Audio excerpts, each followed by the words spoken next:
Last week on Larry King Live, Marlon Brando made the shocking statement that Hollywood is, quote, run by Jews. In response, outraged Jewish organizations made it snow in New York in April.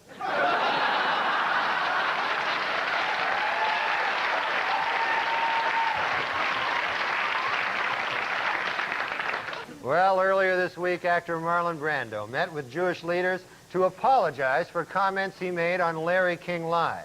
Among them, that, quote, Hollywood is run by Jews. The Jewish leaders accepted the actor's apology and announced that Brando is now free to work again.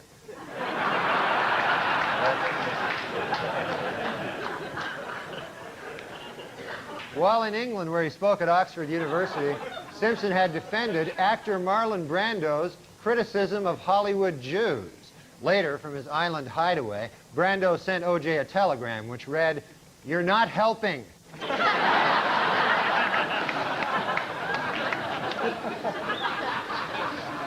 In Cincinnati, is Cincinnati Reds owner Marge Schott an anti-Semite? Well, it is beginning to look that way. According to a report out today, on the entire Cincinnati Reds team, there is not one Jewish player.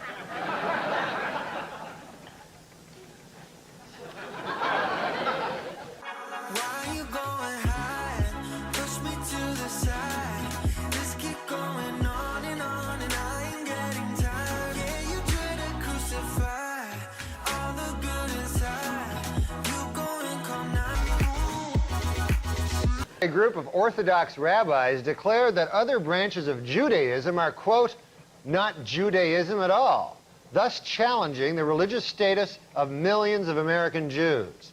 This week, that statement was rejected by Reform leader Rabbi Don Schonstein, who said, quote, our legitimacy as Jews flows from the richness of our Jewish lives, the strength of our Jewish communities, and most important of all, our deep and abiding belief in Jesus Christ. Finally, folks, next week, Jews everywhere will be celebrating the holiday of Yom Kippur, or as non-Jews refer to it, Wednesday. After numerous requests, the National Institute of Health has finally granted funds to the University of New Mexico in order to test mice for the deadly hantavirus. Although I'm sure the government would have acted a lot sooner if instead of mice, the hantavirus was killing off rich white guys.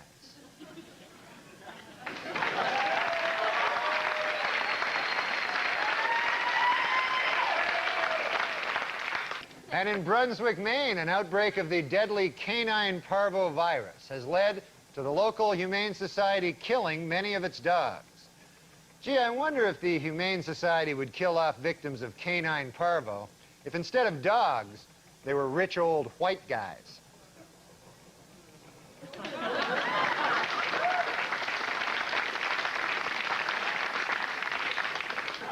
Wildlife officials in Maryland say that increased hunting will be necessary to control the state's black bear population.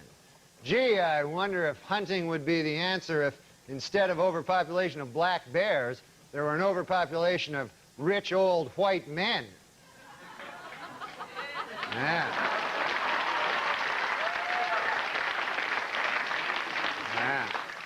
Then I wonder. I feel that connection when you touch my body. I know you are something, and I can't ignore it. My friends tell me if I wanna go to the game, but what do my days like? This is cool. So the news, we're going to talk about the news. Right. So we have business news. Facebook founder Mark Zuckerberg is facing a $1 billion tax bill this year. Now that's he pays $1 billion in taxes? In tax. That's a lot of money. Good problem to have, right, Tom? That's not bad. God damn. Absolutely. $1 billion. $1 billion, that's more than my dad made in his lifetime. Yeah. Unbelievable. This guy's carping about that. How old is this guy? I don't know. I think he's in his mid-20s, maybe? God damn. And most of these, I feel these rich kids are unknown. Yeah. You know what I mean? Like he's known because of that movie. Yeah.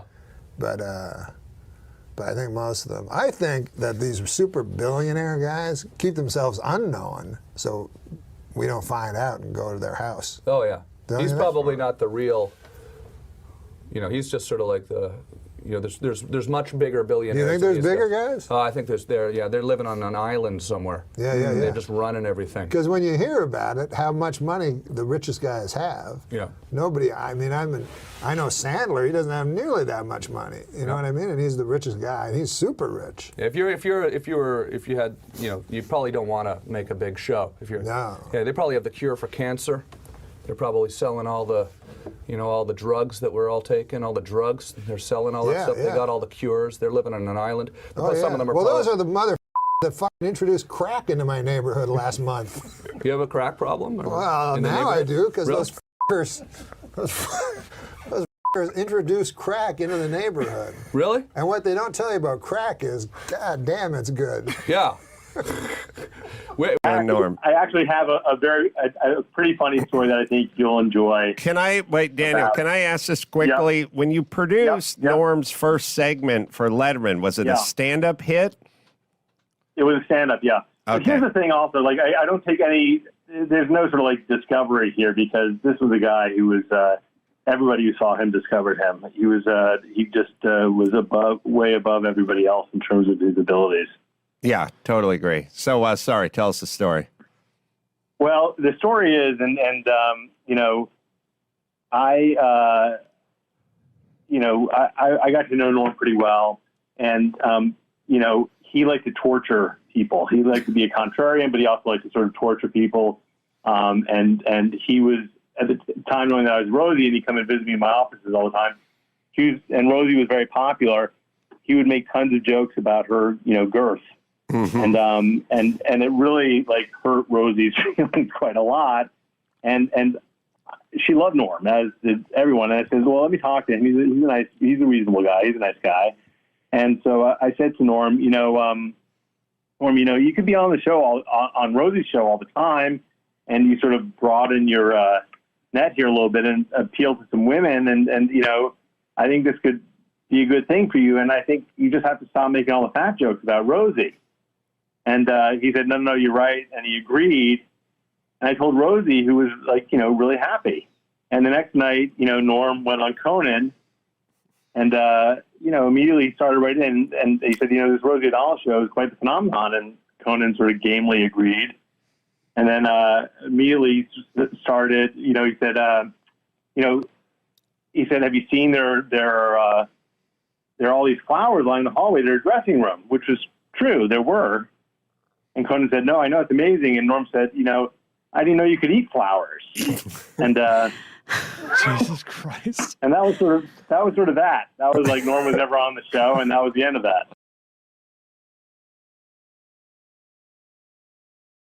This is an exciting day here at 30 Rock. The Rosie O'Donnell show premiered today. And I was in its tapes at the same floor as Saturday Night Live on 8H. Mm-hmm. They had flowers sent. There was the whole... It's unbelievable. People must love her. There's flowers all along the entire 8H. Right. All flowers. They're sent by, there was one from Madonna, one from Elizabeth Taylor, Regis and Kathy Lee. I've never seen so many flowers. I didn't even realize you could eat flowers. I didn't even know that.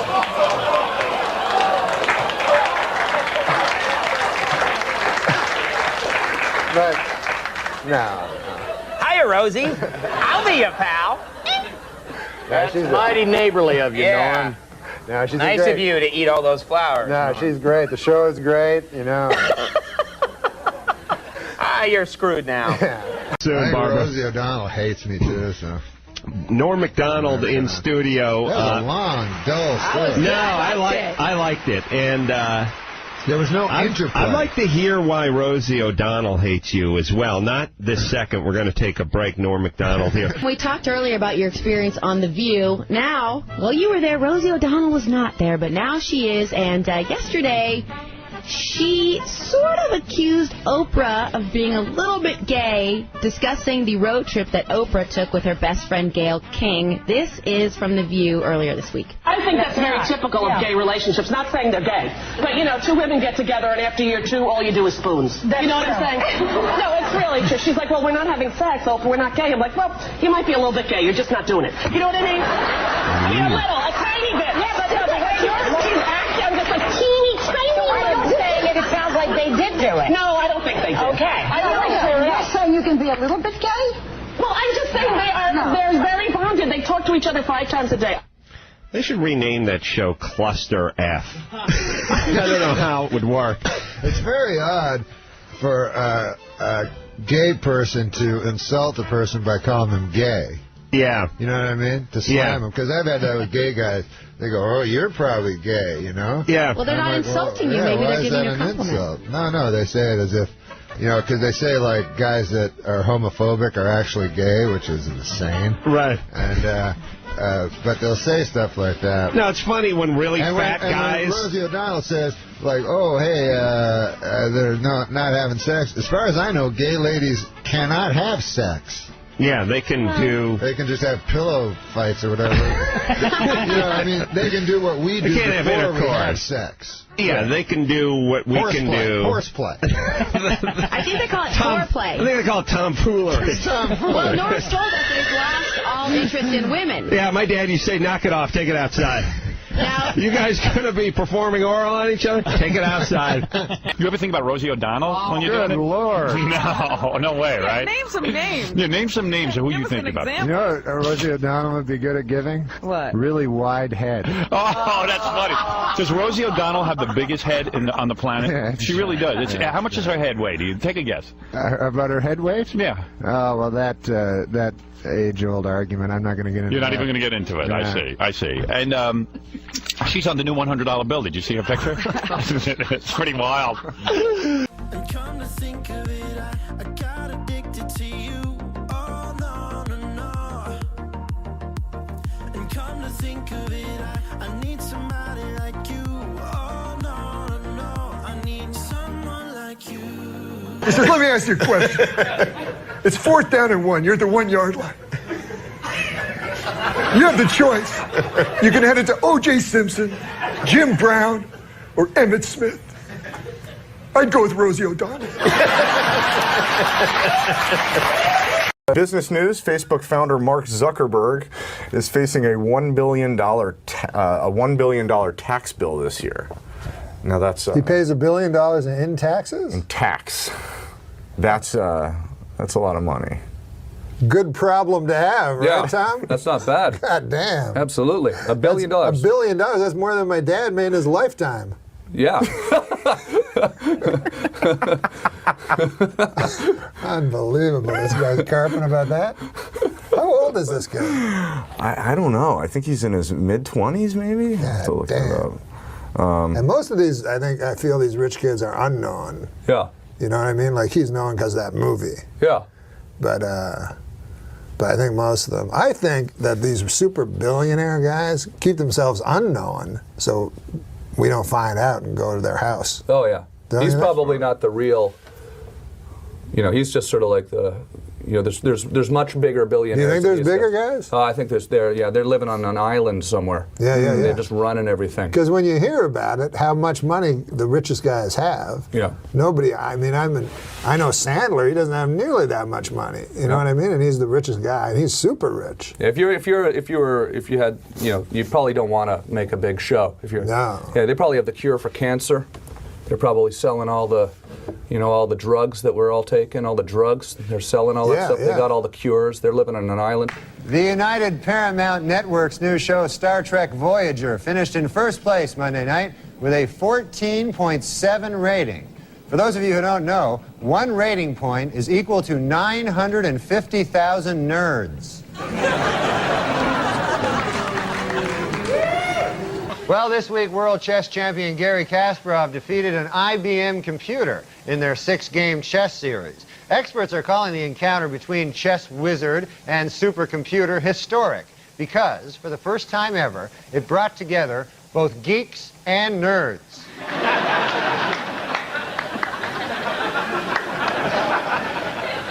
After numerous requests, the National Institute of Health has finally granted funds to the University of New Mexico in order to test mice for the deadly hantavirus. Although I'm sure the government would have acted a lot sooner if instead of mice, the hantavirus was killing off rich white guys.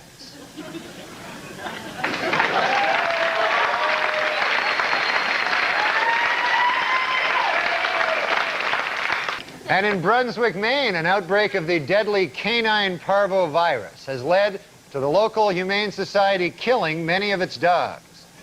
Gee, I wonder if the Humane Society would kill off victims of canine parvo if instead of dogs, they were rich old white guys.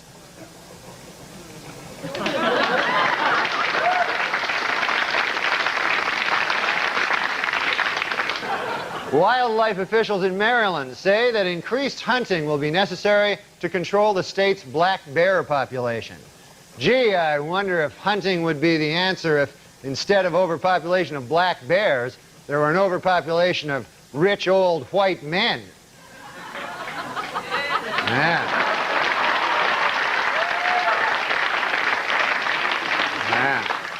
Then I wonder.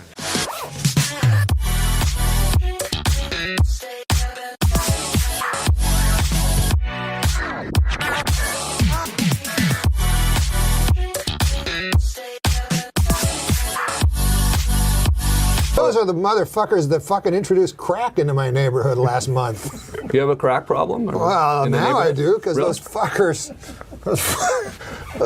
introduced crack into the neighborhood. Really? And what they don't tell you about crack is, god damn, it's good. Yeah. Where in your neighborhood there's a crack? Yeah, it's huge crack. So you can just step out the front door now and there's a crack readily available now? Well, I sell it. Yeah. But I'm using so much of it now. Yeah. But I'm still getting fat. Yeah. Well, I don't quite understand. How is that even possible? I don't know. I was going to ask you I have to that. talk to a gastroenterologist. You don't have any now, do you? Any crack now? Oh, no, I don't know. No, Well, you after you do it for a while, you do not share. Yeah. Learn that one the hard way. You go, I'm out. But meanwhile, you're not out, and you do everyone else's crack with them. Yeah. And then you sneak off into the bathroom and do your own crack. Right. Yeah, just good idea. Yeah. That's morphine's good too. There's one called crocodile. Have you ever heard of crocodile? No, I haven't. In international news. I'm Clara Turley. Welcome to the Bible Challenge, where we meet and rejoice in our knowledge of the good book. Praise the Lord.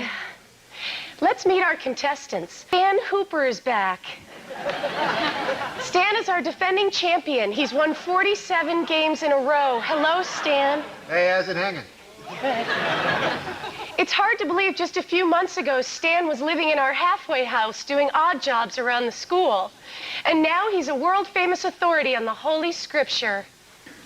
How many years were the Israelites in Egypt? And the answer is 430. Stan? Just a little day. Coming down the stairs, just a little space to hold my No, it's just a euphemism. God bless Ruth. God bless Ruth. She was named after the biblical figure Ruth, which covers both of our religions. Thank you. The book of Ruth was in the Old Testament. The book of Ruth? Is that really a book? You're not familiar with the book of Ruth? No. Do you know the book of Ruth? No, but every time you talk about Ruth, you always refer to the chapter of Jonah. Oh, that's true, yeah. The whale. Yeah, that's my little joke. And it's not a whale, it's a big fish. One time, Michael Richards, this was before the catastrophe. Yeah. And he said, I'm going to go across the country. He would walk on stage and fall and hit it, and the funniest thing I've ever seen. And then he'd start talking about the Bible. And then he said to me, he goes, I'm going to go around the country. Do you think a man could live inside a whale? I go, I don't, you shouldn't start talking about that. Jonah? Yeah, it wasn't really a whale. It was referred to as a big fish, and then people thought That's less whale. offensive. I don't even think a whale's a fish, is it, Steve O'Donnell? It's a mammal. It's a mammal. Yeah. What is a mammal? What's a seal? But a seal, though, does it just hang around the how does it get up? How do they get up on those buoys? So shimmy. They're shimmy. They must be just pure muscle, the way Ruth's pure spite. Yeah. All right. Pure blubber. Okay, you know. No, what? What's your favorite religious movie? I loved Passion of the Christ. Did you? Although I will say I thought it was very anti-Semitic, because every Jew looked like fucking Lovitz. You know what I mean? They were all like, hook noses and stuff. So I could see the anti-Semitism. But what I liked was the incredible violence. But you know what was strange? Did they ask them, did you kill Jesus? No. Of course, David Brenner was the biggest comic ever to come out of Philadelphia. Well, that's, again, he just passed away, and we should talk about him. He's probably watching from, actually probably from down below, getting raped by the devil. Well, I mean, that guy had some sins that he died with, but whatever. No, I'm just saying. No, I'm saying David Brenner led a life that made Sodom and Gomorrah seem like Burbank. And I disagree. I don't think the Bible joke is brave at all. I think if you're going to take on an entire religion, you should maybe know what you're talking about. J.K. Rowling is a Christian, and J.K. Rowling famously said that if you're familiar with the scriptures, you could easily guess the ending of her book. Huh? Okay. Are you going to do another special? Yeah, I'm going to do another kind of a different type of special. What do you mean? But, well, I haven't quite figured it out yet, but when I do, you'll be the first to know. Good. If Norm was going to build his super team of like a comedy tour, who would it be? Who would you have on that tour with you? Oh, I'd pick Brian Regan. Oh, yeah. Mm-hmm. Well, there'd be three. So it'd be Brian Regan, me, and Chris Bosch. Yeah, he's hilarious. Oh, yeah. No, he's more of just his face. Yeah, he looks like a Simpson. Right? Looks like a velociraptor. Yeah, he does. A raptor. He does.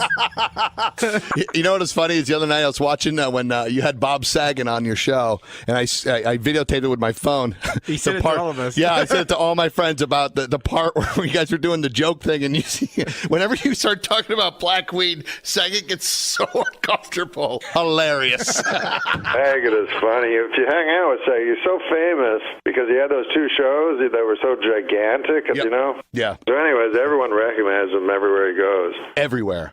All they ever say is, you're Bob Saget.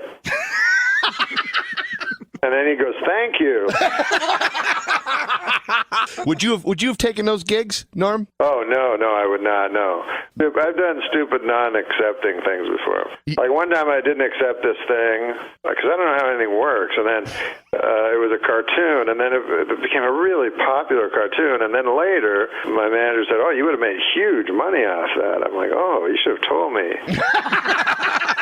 I thought a cartoon was just made no money, you know. But. Norm MacDonald's the greatest, dude. Thanks for coming on again. You're always awesome. Thanks, man. Peace. All right, take care. New songs on the radio sounding fake. Prince and Genesis for better anyway. Anyway.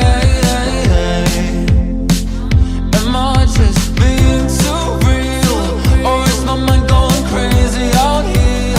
Or am I losing control of my mouth? I can't shut it down, can't shut it down. Is it just me who feels this way? Is there somebody else who's not okay? Could you tell me, is it me? What's the hardest drug that Norm MacDonald's done? I guess love.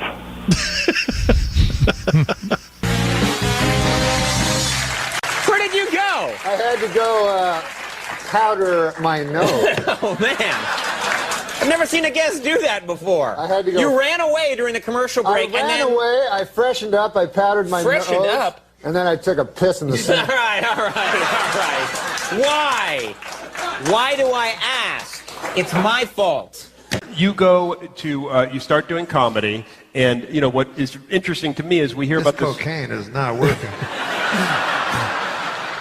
I'm from the time, let me tell you something, Jay. I'm from the time, I remember when pot was something you cooked your eggs in.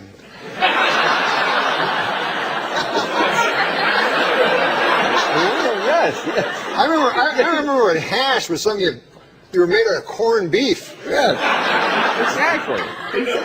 I remember when acid was something you threw in a guy's face when he made a pass at your wife. Right. Exactly. Where are those days? Yeah. I remember. Yeah, exactly. I remember ecstasy when it was just the feeling you had when you threw that vial of acid in the guy's face. So wouldn't you love to ask Dole, like, when he was doing the commercial for what they now call erectile dysfunction? Yeah. And I mean, how do you feel when you sit down and do that kind of a commercial? I mean, it's got to be a little embarrassing, you know. I don't feel that an old man should have erectile function. No, just thinking, you know, because they have that Viagra thing out. Yeah. And the other day, you know, Bob Dole came right out and said he was one of the first. Yeah. And, you don't want to hear about Bob Dole's cock, you know?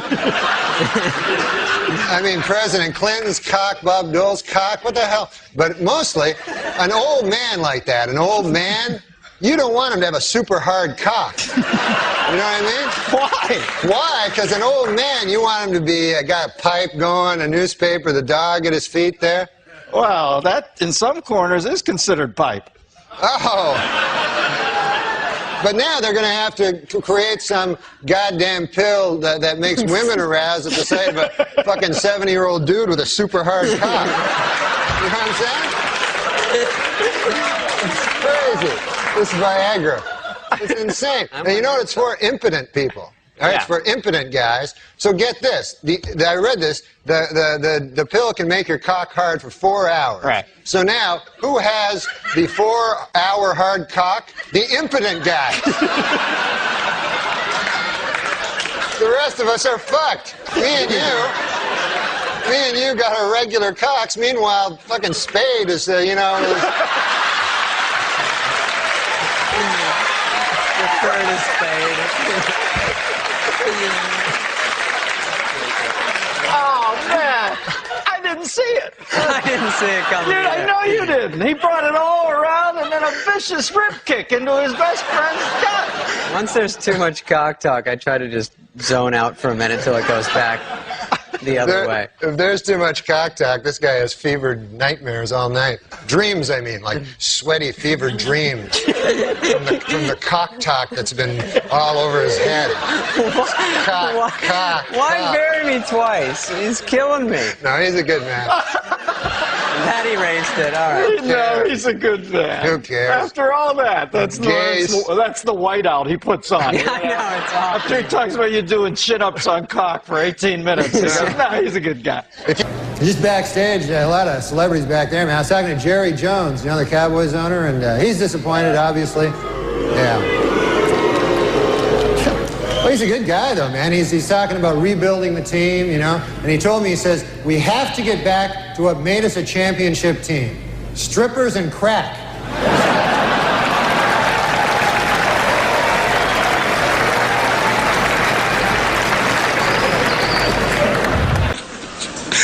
And, of course, it was very inspiring to see President Clinton up here on crutches making a speech. I mean, I thought that was just amazing, you know. I mean, it's been difficult for the president. You know, he can't jog now, and he needs help getting around, and he still occasionally suffers great pain, you know. On the upside, you got your medical marijuana, so that's, you know.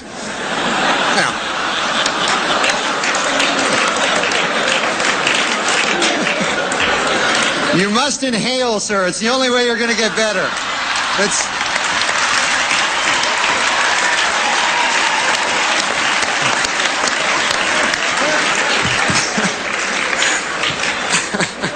The show has loosened up considerably. I noticed I was watching Oprah and Dave talking about weed and booze. I don't do either of those. The hardest drug I ever did, LSD. And I remember I was a kid, I was like 16, and I remember they warned me, they said, hey, you gotta be careful with that LSD on account of you can get a flashback. 10 years can go by, 20 years, 30 years, and a flashback will happen. So I thought, hey, that seems like a good deal. You know, You tell me I buy a drug for $5, I eat it, I get high, and then 20 years later I get high again?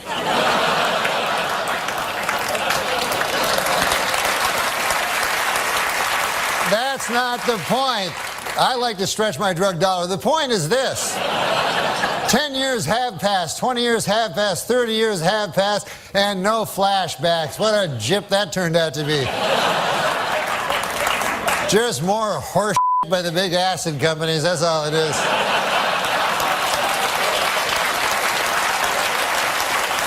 All right. I want to apologize for running out earlier. I don't know if anybody saw that. But, you know, these things happen in live TV, and it reminds me actually of a maxim that Christopher Plummer told me many years ago. He said, before a live awards ceremony, do not eat a fistful of LSD.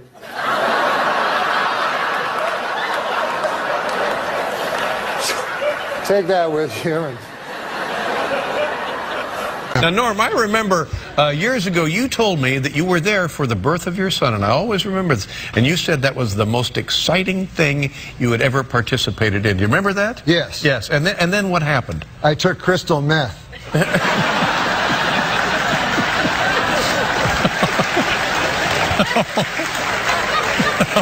Oh, no, you didn't. I didn't know what you were getting at. That's right. No, and then you said a couple of weeks later you went skydiving. Oh, was that it? Yeah, that was what it was. Yeah. And or hang gliding. Yeah, hang gliding. And how was that compared to the birth? It was. This was a joke I did at one point? I have to do your act for you now? Is that what it's come to? And you said that was much more exciting than the birth. Oh, I'm sorry. That's whoops. Just a little time.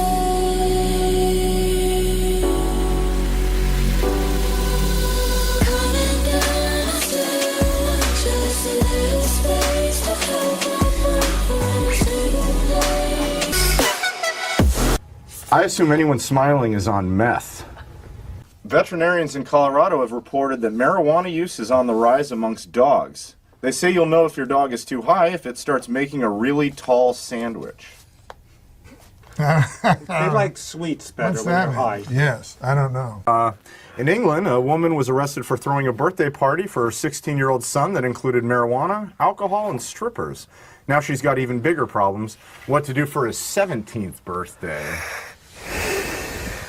Whatever. The street drug Special K has been found to be an excellent treatment for depression.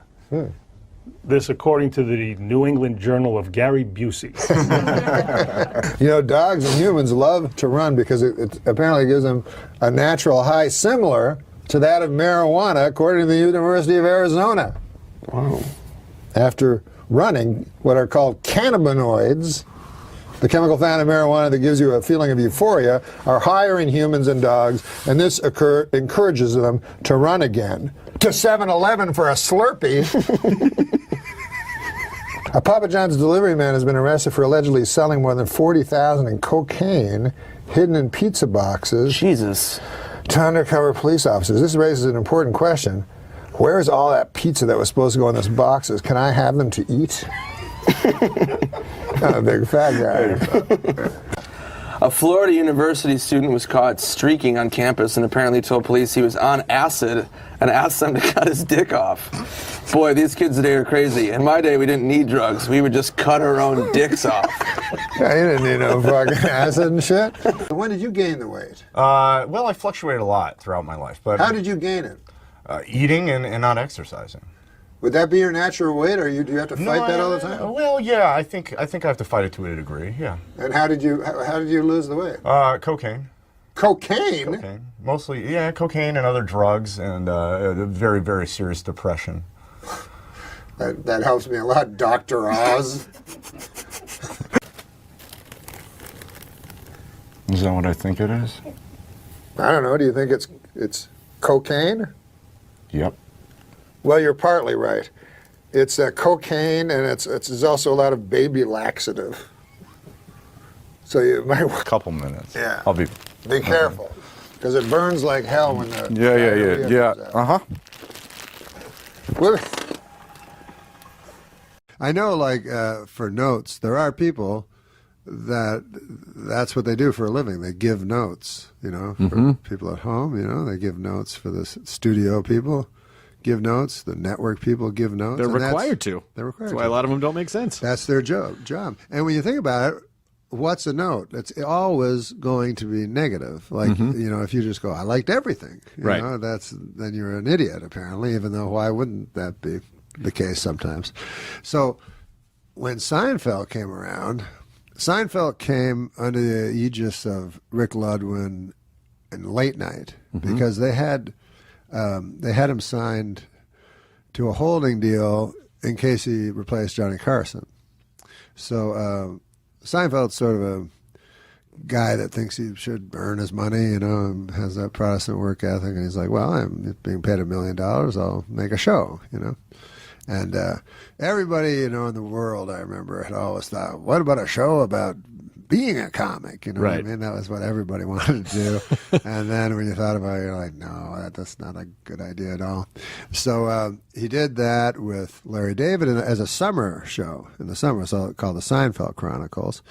And it didn't do well. And then when it became a hit, and then Larry David, and both of them, but especially Larry David, is very hard-headed and was willing to walk, you know. Jerry Seinfeld was willing to walk because he was making so much money as a stand-up comedian. Right. He was probably the biggest comedian at the time. So they wouldn't take notes, especially when the show became a hit. So, you know, I'd hear stories from the writers about how, you know, after the dress or whatever, they'd be in Larry's office, and Larry would be putting, you know, a little putting thing, and Jerry would be sitting on the couch, and then the guy would give a note, like, you know, I was thinking if Elaine, you know, didn't act so surprised at that moment in the third act, and then Larry would go, I don't know. I kind of liked it. What about you, Jerry? You go, I liked it. And the guy go, oh, so, and then I had a show at the same time, and I was like, I pitched them on, and I go, well, they do that on the Larry's show. I mean, on Seinfeld, and they go, well, that's Seinfeld, like some different thing, you know. And I thought, well, now after Seinfeld was such a success. Well, now they'll go to that paradigm. Right. You know, a great comedian, and then a guy he chooses, and then two guys write the show, which was also the interesting thing about Seinfeld is they had a room full of writers, none of which wrote the show. You know, the idea was you would go to Jerry or Larry and tell them a story from your life. That was but it had to be a real story. Real story. Yeah. Which I thought was a brilliant idea. And then they would write it, you know, and I remember Spike Fairstein telling me that he wrote the Soup Nazi episode. And the entire story he told them was that there was a guy in New York that was a soup Nazi, and, you know, that was it. You know, that he was a real mean guy. And so he told me, like, years later, he goes, does it ever bother you, like, I won an Emmy for that Soup Nazi episode, even though you wrote the entire thing? And he said, Larry said, oh, yeah. Oh, yeah. Oh, yeah. He hadn't forgot it. I know it's time to close my eyes to old ends, open up to new friends, leave my heart in Berlin, where the tables turning, seeking. Do you ever look at the fluke that there's... Or do you think that doesn't exist as much?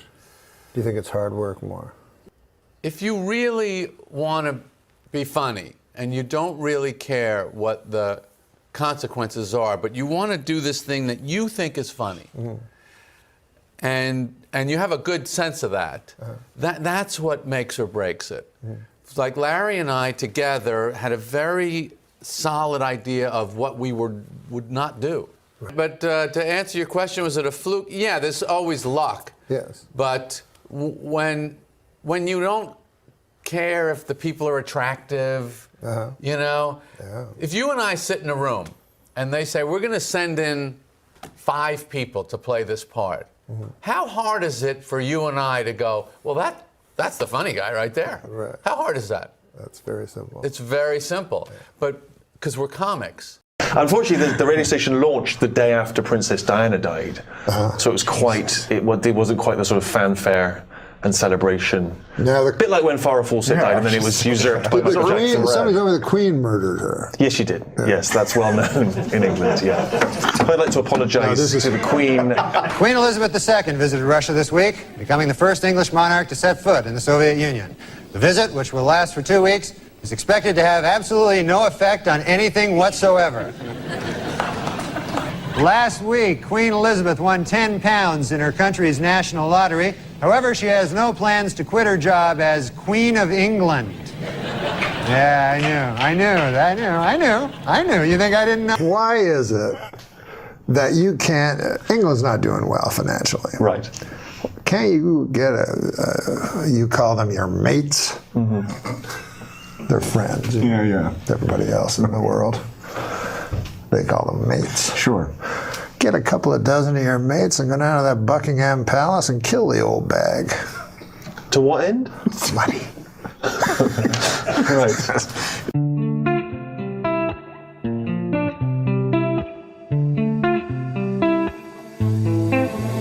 Little one, you've been away so long, and I need you now more than forever. Are you an old sea captain? What is this shtick that you? Are you drunk on rum? We were talking outside about why you never guest hosted for some of the. Now I'm beginning to realise, but it's what's weird is you're not even drunk, and yet it's the illusion of it is extraordinary. I'm pleased to see that I've broken from the rule of only having white blokes on the show, which seems to be you only have white men and Roseanne because it's supposed to be a comedy. Right. But it's supposed to be. It's supposed to be. It's allegedly. Now, were you going to tell the Willie Nelson joke? How did we get to that? Well, you said we were talking about jokes, and you said, and Daniel Collison, our producer, said a joke about what it doesn't matter. Yes. The Willie Nelson joke. Yes. Which many people know. I told it to a very smart guy because I was just discussing with you why smart guys, super smart guys, generally don't have a great sense of humor, and it's hard to understand why they don't. But this might be why. I told the Willie Nelson joke to a very, very smart guy, one of the smartest guys in the world. And he just looked at me. And so this is what happened. So I'll tell the joke. So the joke, as you know, a guy said, okay, well, I'll tell you what, I'll be the smart guy. Okay. You tell me the joke. You tell the joke. No, I'll be the smart guy because I'll explain why I didn't. Oh, I didn't get the joke. Yeah. What words do you not want to hear after you just finished blowing Willie Nelson? Oh, I don't know what. I'm not Willie Nelson.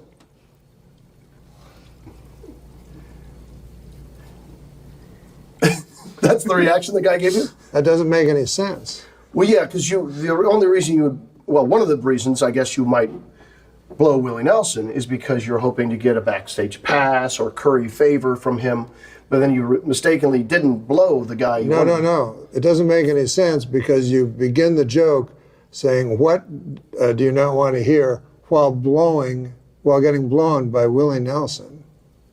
No, it's not why you're getting What's the first sentence? The way it was told to me. First sentence of the joke. Yes. What words do you not want to hear after you finish blowing Willie Nelson? Yes, but you were never blowing Willie Nelson. That's what this guy would say. Yeah. That's the illogic that he had problems with. But you were never blowing Willie Nelson, so you lied in the first part of your thing. You're right. So you couldn't possibly hear that from him because it would be Willie Nelson speaking. But I know, but it wouldn't be Willie Nelson, it'd be the guy that said he was Willie Nelson. You would have to say when you thought you were getting blown by Willie Nelson. So anyways, that's some guys are so smart. I know it's time to close my eyes to old ends, open up to new friends, leave my heart in Berlin, where the tables turning, seeking. Well, singer Willie Nelson, who was arrested recently in Texas for marijuana possession, saw the charges against him dropped this week. A judge ruled the arrest had been illegal because police didn't have probable cause to search his car for pot. How about the fact he's Willie Nelson?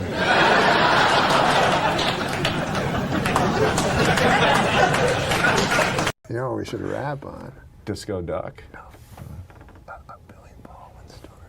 Oh yeah, that's great. I think you can hear me. Yeah, I think you can too. That's something. We also love Billy Baldwin, and I don't know if there's any kind of cool. No, we stories. love that story. Yeah, the story of you when you first learned to do the Billy Baldwin impression. Yeah, like we're really bad at like setting it up. Like whispering into. That's Tell him to set up the Billy Baldwin. Before the Michael Jackson time, I went out with a girl, and we were at her house, and we were watching Sliver. Oh yeah. And she said, you almost something, you kind of look like him. And so then I just went home and was like, I need to look like Billy Baldwin because she likes him. And so I just figured out that his face is just always. It's just always like. How does he do that with his face? Unbelievable. And he's just everything he does is just always doesn't move. Jim Carrey can do that with his face. He's I mean that's it. But I haven't seen anybody else be able to do that with their face before. I can't at all. Jeff Richards does it a little, but that's unbelievable. That was unreal. You're very sweet. How does it go again? But it's just, it's the Baldwin. They all go there a little bit at some point. Every time there's one, sometimes you'll see a little Alec will go there. Did you have Alec Baldwin? You must have. Oh yeah, every season pretty much. He's amazing. I don't know what he's doing now. He was unreal. Weird tweets. But he's being caricatured on Saturday Night Live, like quite mercilessly by Alec Baldwin. Like, is it funny to you? Is that funny? No. The only reason I don't find it funny, when I was there, Daryl Hammond did Donald Trump, and that shows how far back Trump goes, because that was 20 years ago. But Daryl did him then. It was a softer Trump. I think it was a Trump that was a lot closer to his real self.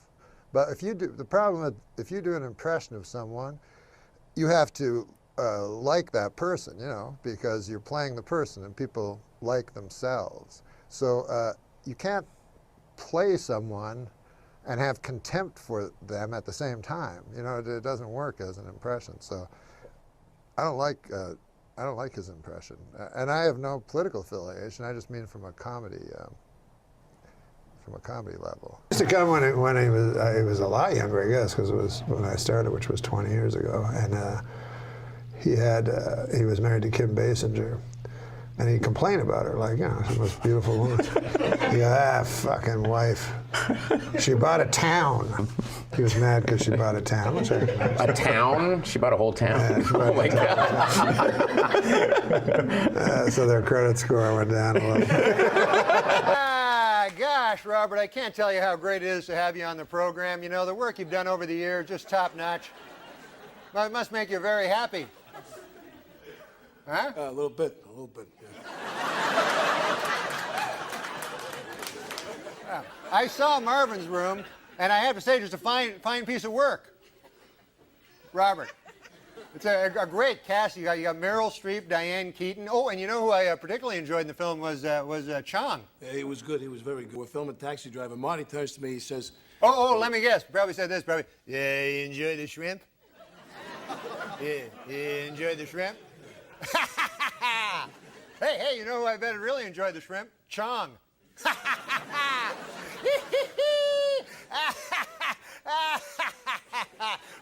But the coolest thing he did, he walked in and he threw a whole bunch of cigarettes. Like he had 12 packs of cigarettes. Oh, wow. And I thought that was really cool. He was very,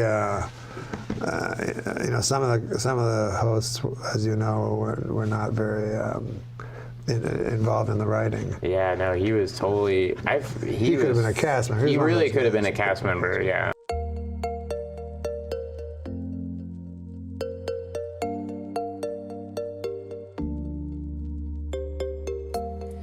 Laying in the morning shade, watch the Can you name all the Baldwins? Yeah, I was just trying to show off. Oh, Daniel I'm slowly Baldwin? also turning in my chair. I bet I know your favorite Daniel Baldwin movie.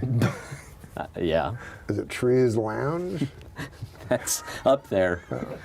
I don't know. I'm just Didn't guessing. he do Attack of the 50-Foot Woman or something? I don't The know. remake with Daryl Hannah Oh, I would have guessed Gina Davis. or something? Yeah. Or she did that? Attack of the 50-Foot. Or I don't know. Yellow is the best color, you know, but I don't know if you call that an opinion. You know, it's just a, oh, hold on, it's my phone. Hello? I gotta phone you back on account I'm doing a special on the TV, comedy special. So I'll call you back, okay? Okay. You see what I mean?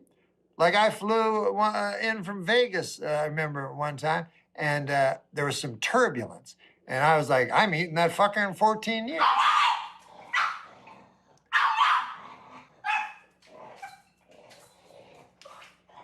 The thing is, you got to be ready. You know, you got to be ready for anything this world throws at you, you know? The presentation, considering the circumstance, the presentation was robust, for God's sake. Yeah.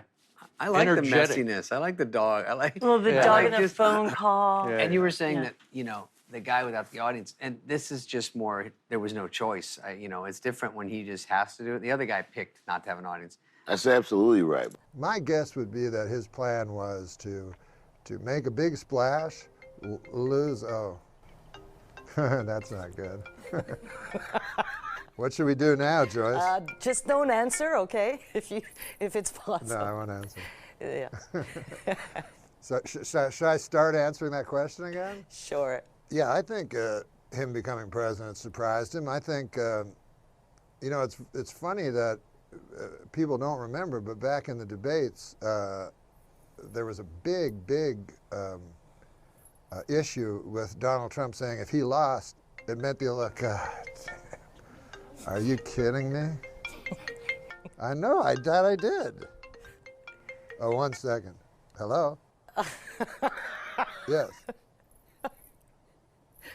Oh, I gotta call you back. I'm on the TV, man. Yeah, I'm on the TV right now. Oh my God. But I'll call you right back. Sorry. Okay, I'm not going to I gotta ask you turn the the question sound again.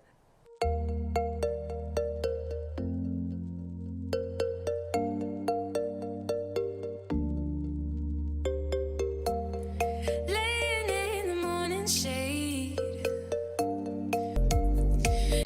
Norm, did you ever hear the word? Oh, The phone is ringing. I certainly hope that's somebody calling to tell you to go home. Oh, no. Dude, you got a phone ringing. Oh. Answer the phone.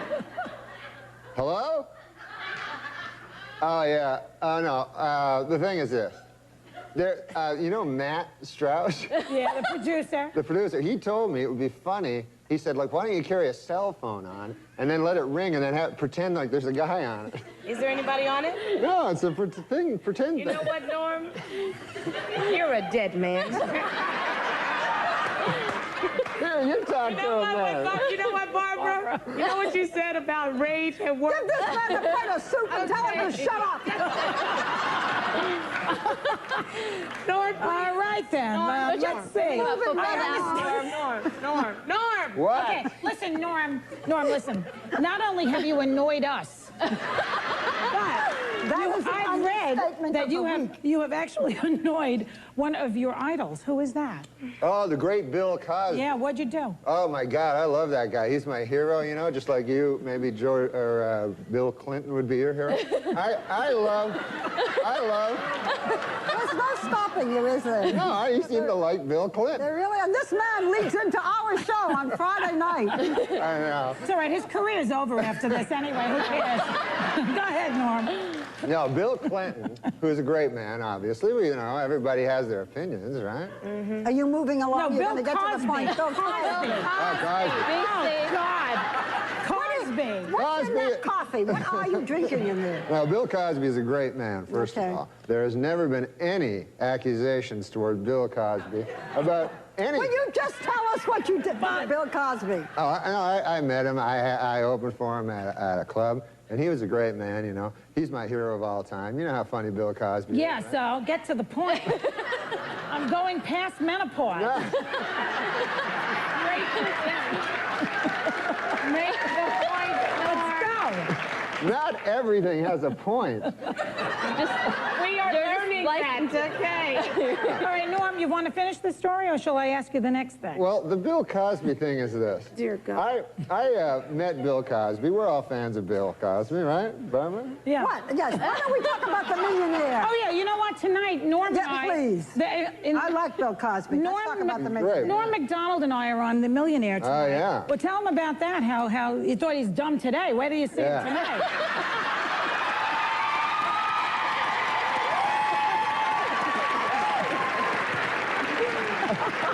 Come on, Norm. Tell him, Norm. People always told me Hollywood was like incredibly liberal and biased, and I thought it was untrue. But You want to talk about the millionaire? Yes, I do. You have 10 seconds to tell how talk much about you the want. millionaire. Don't tell how much. Don't tell them what I won? No. Oh. You're not allowed to tell anything like that. Well, what are you trying to ask him then? I don't know. Okay. He doesn't answer anything anyway. So All we'll tell him. right. Okay, so he's on The Millionaire tonight, and he's on Friday nights, and on Monday, his taxes will be audited. So he's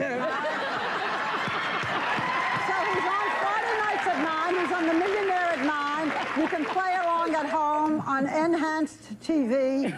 You are a number. I have never met anything like you. We will be right back.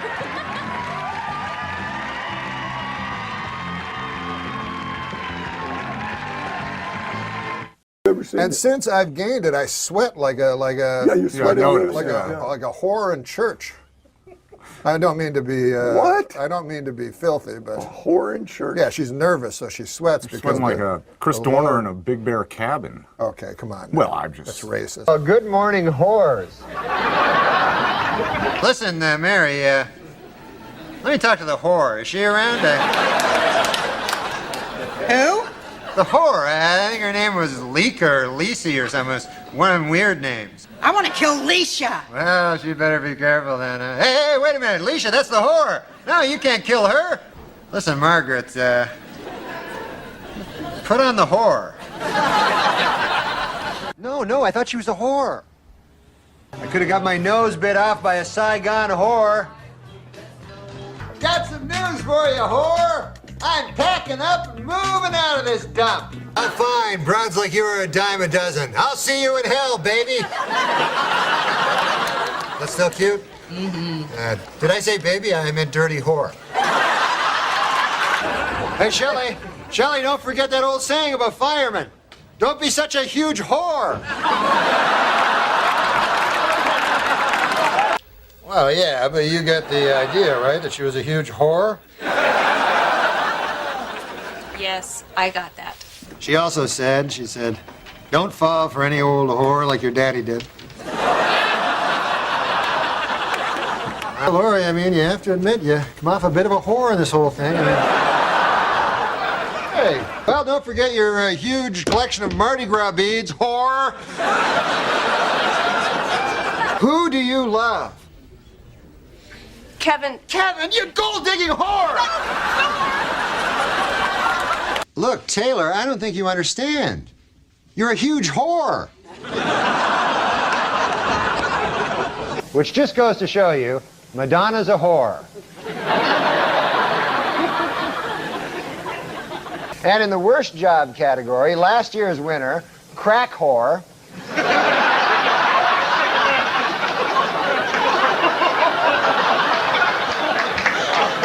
has lost its spot. The new worst job is assistant crack whore.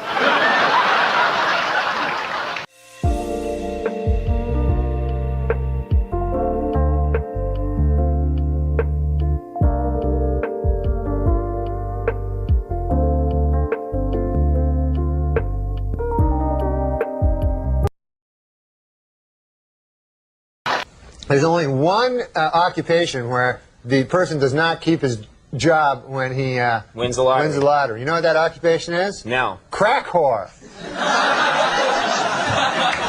That was amazing. You pulled it out. I was worried about you for a minute. I thought you were in deep trouble. I thought you might get backed into a corner, have a lot more pressure on you, and then not have anything. I know. Las Vegas is now home to a 550-foot tall Ferris wheel. Also drawing thousands to Las Vegas, whores. That's you. That's your voice all the way right there. It's the old the Norm MacDonald lean in. Whores. No. Some of you may have heard I had an amazing week last week when I got married.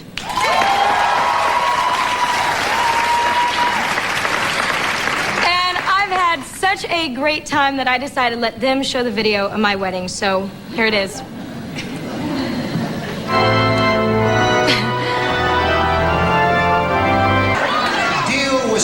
Here I am talking with the caterer. He did a really wonderful job. 6 months ago. Well, I never said cash. The deal was cash. Here, I'm sure this will cover it. It's from the spellings. What are you doing? Turn that thing off.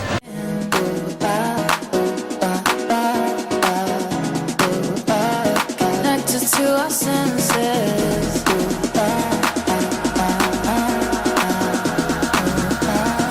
Found a way to let you in. Probably no institution in this country is as burdened with the problems as the American prison system. Here to update Here to comment is update correspondent Norm MacDonald. Sorry, Norm. Hello.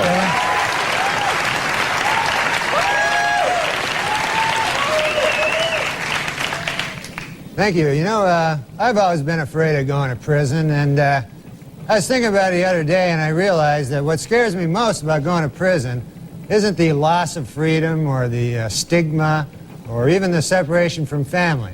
For me, the scariest thing about going to prison is, it's the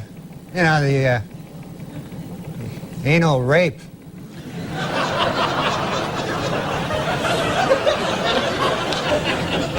And it's always kind of puzzled me that they never seem to, touch on that during the sentencing. It's the worst part of the whole deal, and the judge doesn't even mention it. There's probably guys who go to prison and don't even realize what's in store for them, because they're not as streetwise as you and me. Can you imagine that? You're sent to prison, the first night there, there's the anal rape thing there, the next day you see the guy in a prison cafeteria there, go, hey, buddy, hey, I got a bone to pick with you, pal, hey. Let me tell you something, you were way out of line last night, way out of line. It's ridiculous. How'd you like if I did something like that to you? Huh? How would that be? No, you wouldn't like that too much, would you? No. Let me just say, that was one of the most selfish, inconsiderate things I've ever been involved with. What were you thinking? Or were you even thinking? I mean, what's got into you? I turn my back on you for a second, you pull a stunt like that? It's ridiculous. And another thing, don't be telling Johnson I'm your bitch. I'm not your bitch. That's crazy. I'm not even gay. I tried to tell you that last night, but you wouldn't listen. No, you wouldn't listen, would you? I have a good mind to go to the warden about this. It's crazy. And you know what hurts the most, pal? You know what? I trusted you. That's what hurts the most. Well, actually, the anal rape hurt the most, but trusting you a second. A distant second, I'll tell you that. Anyway, I'm so angry I can't even talk to you right now. I'll just leave you with this. You got a lot of growing up to do, pal. A lot of growing up, I'll tell you that. Anyway, that's what scares me most about going to prison. Back to you, Kevin. Thanks, Norm. How That was very fun. Where the hell have you actually been, though? What happened? Yeah, I'm sorry about that. I should have told you. Yeah, you should have, because we had a lot of good guests. We had a lot of I threw hard away work. my phone, so if you try to get a hold of me. Yeah, I tried calling you over and over again. The week after Gilbert. Gilbert was the. Did you keep doing the podcast? No. No? No. Oh. We literally canceled on the president. We had Barack Obama was in the studio. Barack Hussein Obama? Yeah, Barack Obama was in the studio. He was going to do it? Yeah, he was lined up. And you weren't around or answering your phone, And so then- he ended up doing Zach Galifianakis's. He did Zach Galifianakis' show? Yeah. I have a feud with Zach Galifianakis. That's not going to help. That's not going to help the feud. Point to Zach. Oh, well. We had Things so came many up. good guests lined Things up. came up. You flew all. I don't know where you went. We had Mickey Rooney. Mickey Rooney? Yeah. That'd be great. We should get him. No, he died. Mickey Rooney He died last week. Where have you been? Oh, Mount Ararat. Where is that? It's far away. I've had a weird 7 months, I got to tell you. What happened? Well, it started, I was plagued by dreams. What kind of dreams? What are you talking about? Well, nightmares. God came to me.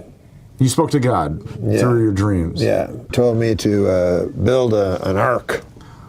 Okay, so told you to build an ark. Yeah, he had some plan. He said I should build an ark and then get 2 of every animal on Earth. That sounds familiar. Okay, so so you built an ark? Well, I don't know. What's an ark when you think about it? You know what I mean? It's a large vessel. Well, that's what God said. So many cubits and all that. So you went out and got 2 of every animal? Yeah, well, I started. I got 2 dogs. Uh-huh. I borrowed them from Elaine Boozler. Okay. And then I got 2 cats. They were my own. Okay. And Kitty and Bobby. Kitty and Bobby, yeah, you know them. Yeah. Princess Kitty McMahon and Bobby. And Bobby died. She fell off Mount Ararat. That's where I was building the ark. Why would you go up to Mount Ararat? You didn't want to build... Because God kept saying there was going to be a fucking flood. Oh. Well, so that's where you've been for the last 8 months. You've been... How long did it take to build? So you were on the Mount Ararat, built the ark. Yeah. No flood came. I don't know how to build arks. Didn't God give you instructions? Nah. So you're up there with Bobby, Princess Kitty McMahon, and Elaine Boozler's 2 dogs. Here's for the some problem. reason. When you have a dream like that, you go, is it really God? Or was it just my dream? Was it just a fantasy in my mind? You know? Because I stopped doing a whole bunch of pills. That's when the dream started. Good Lord. Yeah. And then he told me to murder my son. Jesus, Norm. Yeah, yeah. So anyways, I take my son up to Mount Ararat, show him the ark. It's not, the ark is, my son's like, it looks like a bunch of shit. I'm like, don't swear, Dylan, you know. Meanwhile, I'm about to murder him, you know. So I got a big stick, you know, that I thought I could murder him with. That it was meant for the ark. Uh-huh. And I say, Dylan, what do you think of the view of Mount Ararat, right? And I go to hit him in the back, thinking that'll knock him off Mount Ararat. And that's terrible. He'll plunge to his death. Yeah, but then I'll be in God's favor. So I hit him with the thing. Yeah. And it doesn't knock him off. Oh, thank God. Yeah. And he beats the shit out of me. Right? My own son. Does any of this make sense? No. The dream's gone away. Adam, I made all this up. Oh. Yes. Oh. It's a lesson. Man, am I red in the face. It's a lesson to where extremism can take you. Well, I think you've made your point. Everything in moderation. You know what I mean? Right. Extremism, what could it lead to? What could lead to you trying to murder your own child? Exactly. Okay. I've made it all up. Okay. It's a fable. You had me. You're good. Thanks. You're good.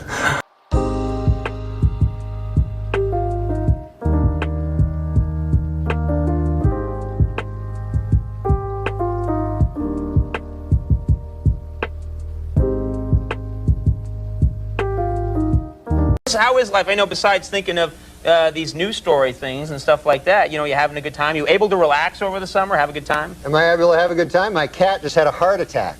Are you serious? Yeah, he had a heart. You ever hear such a crazy thing? No, I didn't know they got things like that. Yeah, they get heart attacks. So I got it off Steve Corrin, this writer up at Sure, Saturday Night I know Live. him, yeah. Yeah, so he gives me his cat. Turns out it's some kind of a defective cat, you know?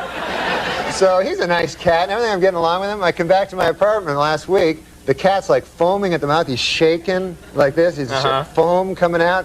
So I didn't want to get near it. I thought maybe he'd, you know, who knows? He was delirious. Maybe he'd think I'm a mouse. So I said, I didn't want to get near him. So I phoned 911. You know, I panicked. I phoned 911. Right. Which it turns out it's just for people.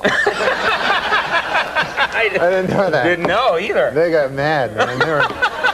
They said that they would have me arrested if I phoned back. Oh, okay. But anyways, you know, I love this cat. It's a good cat. So I took him down. I got him in a cab, and I took him down to the hospital, the animal hospital.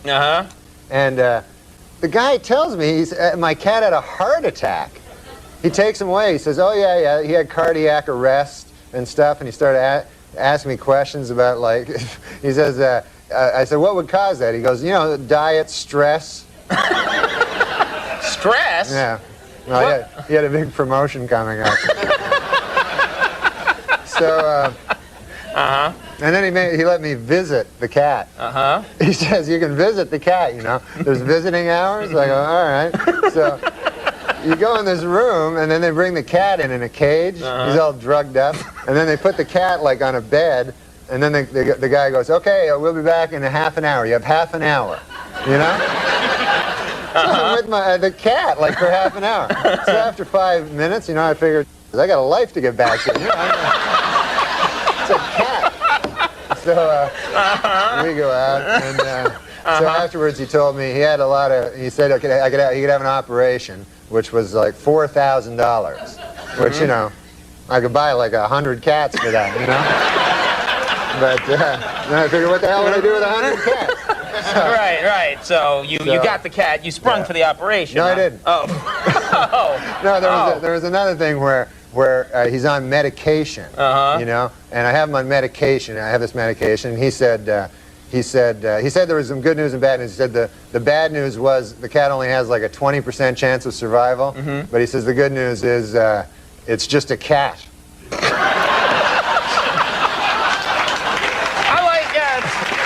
He's a bad doctor. He's a bad doctor, too. Is it really my fault? 'Cause you try to hit me with your pity till I can't trust, but I still push on. Got me changing my ways, trying to fix it. My friend got me once, Steve Corrin, my other friend, he got me a cat once. Oh, is that a good thing to give somebody a cat? That's a horrible thing, because then you gotta take care of it for the rest of his life. That's right. You know? It's a commitment. It's a lifelong commitment. Yeah. And my cat, I had a horrible thing with it last summer. He had a heart attack. No. Yeah, you ever hear of that? No, I never have. I never heard of that either. And so I came home one day and the cat was there, you know, and he was like like that, and there was like white stuff coming out of his mouth, and he's like, So I was like freaked out, you know, and so I phoned up, I phoned up 911, you know. It's just for people. It turns out that's just for people. Yeah, but it's not a bad thing, you know, off the top of your head, that's not a bad thing. So I even said, what's the one for the cats, you know, what's the number? And then the woman goes, look, get off the phone, we'll call, you know. So my neighbor, you know, takes me to the animal hospital, and I get there, and it's all people, there's actually hospitals for animals, like emergencies. Yeah. And so I go in, I got the cat there, you know, and they go, you know, yes, what's the problem? And I go, look, and it's going, and then it's an emergency. Everybody freaks out, you know. It's like on ER or something. They're like, whoa, the cat, where they take it out, you know, and everything's like panic and bedlam, you know, and so I just sit down, start reading a magazine there, you know, and a little while later, this guy comes out. He's like a doctor, but not a real doctor. You know? Veterinarian. So he calls me back and he goes, okay, we got to talk, you know. So I go, okay. He goes, like he's breaking bad news to me. He goes, your cat had a heart attack, you know. So I go, what? I never heard of such a thing, you know. I didn't even I didn't even know they had hearts, you know? I go, that's a bad thing. So anyways, he goes, you can go and see him, you know, and you can go and visit your cat. That's nice. So he said, you only can have 20 minutes, you know, there's like a business. So they take you to this room, and it's like a big room, and there's your cat on a gurney, he's all drugged up, you know. And so then you're alone with your cat in the room. Well, that's a nice thing, don't you think? Well, after about a minute, you go, I got a life to get back to. You know? I gotta hang out with my cat. Oh, my. Norm MacDonald, ladies and gentlemen. Norm, good to see you, buddy. Thanks, man. Happy New Year. Ladies and gentlemen, Norm MacDonald.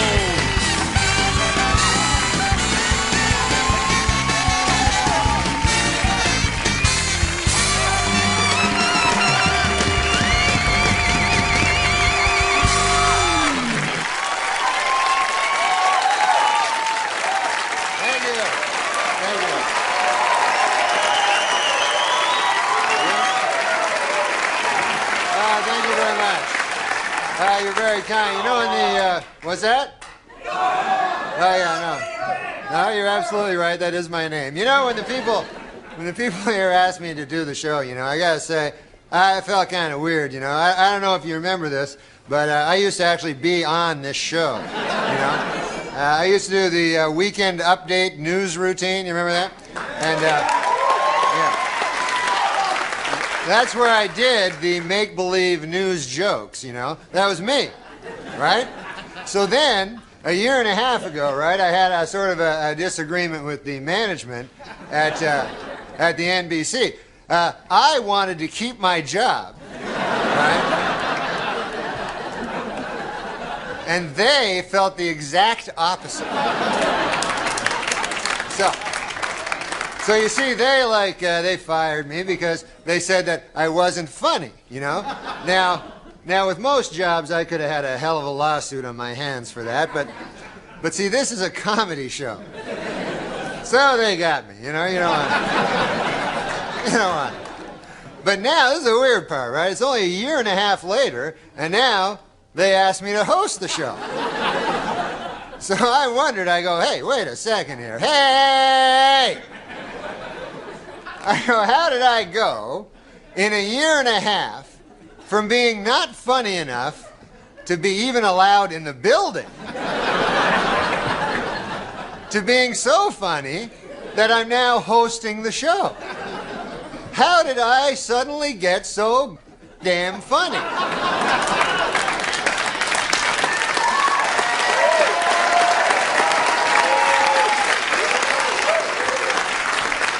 It was inexplicable to me, because a year and a half, let's face it, is not enough time for a dude to learn how to be funny.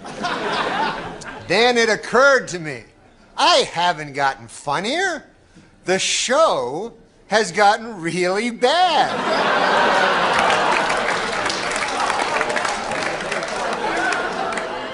So yeah, I'm funny compared to, you know, well, you'll see later. But okay, so let's recap. The bad news is, I'm still not funny. The good news is, the show blows. All right, folks, we got a bad show for you tonight. Dr. Dre, Snoop Doggy Dogg, and Eminem are here. We'll be right back. We all had to pitch to Lorne, and then I realized early that I would pitch all like my real ideas and I wanted to impress everybody, and I would give and then this happens, and then this is the joke, and then this is, and the big twist is this. Right. So then when it got to the table for table read in front of 40 people, no one laughed because I did the sketch in the room, and then I realized a couple months in there was the art of the fake pitch, and Kevin Nealon and Norm MacDonald, it was like a contest every week to see who could come up with the fucking weirdest fake pitch that the host believed was actually happening, and the rest of the room knew. We all knew it wasn't. Lorne knew it wasn't. That's awesome. But I remember Kevin Nealon every week would do 2 fake pitches and go, also I have this idea where you live at the top of one of those runaway truck ramps, you know, in your house all the way up there. And just, yeah, it's like dinner time. A truck comes flying through your house, man. And the host would go, yeah, this is funny. I mean, but every week. And we would all just be laughing so hard. And the host is looking around like, yeah, that is funny, right? But we're laughing because the host is a fucking moron. And then Norm, I remember, it was Bob Newhart goes, I got this idea. People always confuse literally and figuratively. A guy will go, hey, how was that movie you just saw, you know? And I go, oh, my God. It was so funny. I literally laughed my head off. But hey, he didn't, you know, because he's got a head still. And Bob Newhart just stared at Norm like, that's the stupidest shit I ever heard. And then Norm, like a dog with a chew toy, was like, I'm not leaving this room until unlock the doors like a prison movie. He's going to break him? Like, yeah. And he goes, or you go, hey, how's your wife? Well, she literally died. When she got your message, she literally dropped dead right there on the floor. She's died. She literally died, and he's moving like closer. Did Newhart break at a certain point? Yeah, eventually he just fucking won. And then that week, Norm did a sketch where he was Charles Kuralt, and he was the only. It was just Charles Kuralt alone talking to camera, and we're all like in full Charles Kuralt makeup, unrecognizable, and you're like. His fake sketches were better than anything I ever actually got on air. He's amazing, isn't he? He's an amazing guy. He is amazing.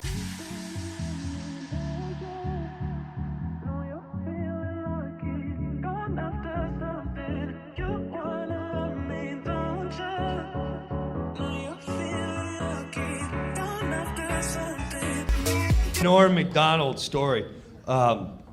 We were filming a sketch. Now, when we first got Saturday Night Live, Norm MacDonald sat us all down, the cast, and he goes, listen, I'm the update guy, okay? Now, if I want to do a sketch, I'm like the star, and I don't want it, but I'm getting it on. Don't write any of your sketches and put me in them. Don't put me in any of your gay sketches. That's what he said. He goes, but be prepared. If I'm doing a sketch, it's getting on. All right. 2 years later, he doesn't do any sketches. He just does the update. Pamela Anderson comes on.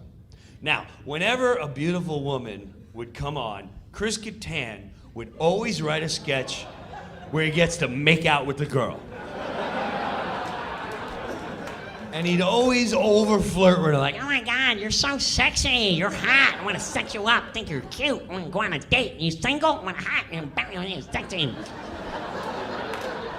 Which was weird, because I always swore that he lived in the closet. Not that I care. No. I'm just saying, I always, you're like, well, you sure? You can tell me if you want. Because he was very, he's very flamboyant, and he would always bring up gay in conversation, which was, to me, weird. It's like, you're like, oh my God, I was watching football. I don't know, it just started making me feel gay. You ever feel that way? No. Not really. But if it makes you, all right. And I took that as a hint, because like a pot smoker will hang out with a group and they'll go, and there's always one that drops the little hint to test the crowd. You're like, yeah, so if we go out tonight, it'd be weird. I don't really smoke pot, but, maybe tonight if someone's got nothing. But I would never do that, because it's weird, it's drugs and stuff. But you automatically know, like, oh, okay, he's looking for, I'll talk to you when no one's around. So I didn't know if Kattan was that guy. I'm like, oh my God, because he'd say it a lot. I'm like, oh my God, I was on an airplane. I don't know, I just felt gay. Not me, but, whatever, knock it out. So, Pamela Anderson, she's on the show. And she goes on, and we're getting ready to do a sketch. Now, when we read a sketch, we try it out on Wednesday. Wednesday, you want to read it, sell it, and try to get it to be picked up to work on for the week. Now, Norm MacDonald is playing the guy from the Twilight Zone. I don't remember his name, but the sketch is like, imagine, if you will, another place in time. Welcome to the Twilight Zone. So, but Norm, this is how he reads the sketch. He goes, hey, imagine if you will, another place in time, Twilight Zone, yeah, pig faces. And well, they picked the sketch up and they put me, Catan, and Sherry O'Terry in the sketch, okay? Now, it's Saturday. It's Saturday, the day of the show. We go on the floor, and if Catan wasn't starring in a sketch, he'd start nitpicking at other cast members. And he started busting on Norm. He's like, oh my God, Norm, Jesus, you don't even sound like the guy. You're not gonna get this. It's not gonna get picked up. Why are you acting that way? I mean, sound like the guy. Pamela, you're so hot. You're so sexy. Tommy Lee, I'm bigger than Tommy Lee. Me and you can hang out with suck face. I mean, God, Norm, you're awful. Sound like him. And the whole time I'm looking at Norm like, you're not gonna do anything? I've seen you be so rude. You're not gonna say something to Catan? You're gonna let him pick on you? And he's just looking at us like, yeah. Nothing happens. Now's the dress show. On Saturday Night Live, there's a live show and there's a dress show. The dress show, they film the whole show. God forbid something happens, they have a show in the can. But also, they do a lot of sketches because you're trying to get on. Sketches are gonna get cut, and then you only see the live version. So we're working our ass off for the dress show. Packed crowd, ready to go. 1 minute for the Twilight Zone. Norm MacDonald, Chris Catan, Jim Brewer, Sherry O'Terry to the floor. We get on the floor as a crowd, our mics are on. Swear to God, Catan's going, God, Norm, where'd you hear this guy? You sound terrible. I can do impression better. Did you work on it? Pamela, you're so hot. I'm gonna suck face and rub up against you, and me and you are gonna hang out and suck your face. You go in the party, we're gonna hump and hang out and dry hump your leg at the party. 30 seconds. God, Norm, you're never gonna get this. God, try. Aren't you guys concerned? We're not gonna get on the air. 10 seconds. I'm gonna bam, I'm gonna feel you and I'll rub up against your butt and hot and... Go! Norm MacDonald. Hey, imagine, if you will, another place and time, and that's the same thing. And I went, I can't believe this is where you want to try to knock it out.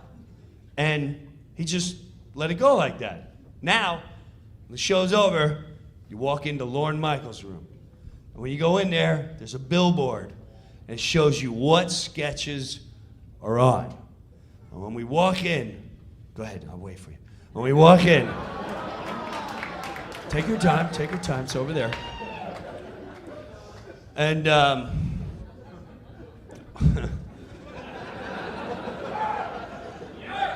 when we first walk in, it says the Twilight Zone sketch. I'm like, wow, how did that make it? So here we are, live show, monologue, Pamela Anderson comes out, first sketch of the night. 1 minute for kickoff of the show. Jim Brewer, Sherry O'Terry, Chris Catan, Will Ferrell, not Will Ferrell, Norm MacDonald, all this stuff. So we get there, live show, 1 minute to live on the air, Catan starts. God, Norm, you're like terrible. We got 1 minute, you're gonna sound terrible on national television. Don't you care? Oh my God, you don't even care? Don't you feel gay? God, what's wrong with you? And I can't believe, I'm getting mad that he's trying to throw Norm off his game. He's live TV. And then, oh my God, Pamela, you go to the party, you're hot, I'm gonna text you up. 30 seconds. God, Norm, where'd you hear him? It's terrible. Why don't you stay at the update desk? 20 seconds. Pamela, you're so hot. 15 seconds. Norm had a cigarette, puts it out. 10 seconds. Hey, Catan. By the way, if everyone didn't know, Catan's gay, but he doesn't tell anyone he's gay. And that's why he's this angry little bitch, and he just takes it out on everyone, and he tries to hit on Pamela Anderson, who you know would never be with you. She went Tommy Lee. 5 seconds. So why don't you just come out of the closet and admit you're gay, and you wouldn't live a lie, you little bitch. We're on! Imagine, if you will, another place in time. According to an obscure 14th century law, British Army Captain James Hewitt could be hanged for having an affair with Princess Diana. The punishment for having sex with Princess Diana is death. The punishment for having sex with Princess Anne is having sex with Princess Anne. In other book news, Prince Charles released an autobiography in which he states that he never loved Princess Di and that his father pressured him to marry her. The book is entitled, "Of Course O.J. Did It." I mean, come on. New York City doorman Lenny Ladenhoff nearly fell over from shock when Princess Diana confided to him that she was feeling horny and invited him to drop by her hotel suite Thursday evening. Way to go, Lenny! A blind man felt Princess Diana's face last week and said she is the prettiest woman I've ever seen. He then picked up a toilet plunger and said, "Thank you for this royal scepter. I shall treasure it always." And now a correction to a story we ran last week. Prince Charles is actually the one in the middle. So we apologize for that. Well, New Yorkers were asked in a recent survey what they thought of the new slicked-back hairdo Princess Di displayed on a recent trip to the city. 38% of New Yorkers approved, 45% disapproved, and 17% said, "You stopped me for this? Now I'm going to shoot you." Former British cavalry officer James Hewitt, who was Lady Diana's secret lover, says he will never, ever disclose the contents of more than 100 love letters that she sent to him. This, according to Hewitt's new book, I Banged a Princess.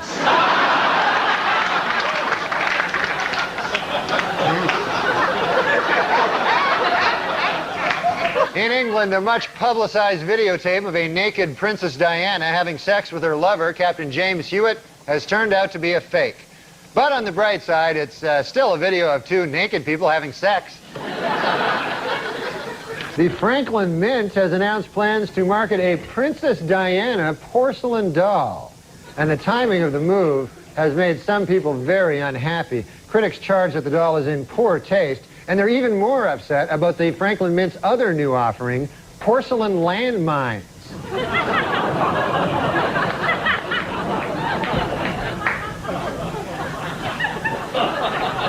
You can play with them together if you want. A Tampa businesswoman who bought several of Princess Diana's gowns as a collector is now putting them on display to raise money for charity. However, her method of display is being described by many as inappropriate.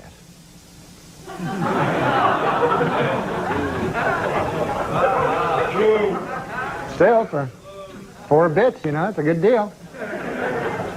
Well, a sad story from Britain this week. According to the Earl of Spencer, several intruders have recently broken into his family estate in search of souvenirs from Princess Diana's grave. But the Earl says he knows just how to protect the site: landmines.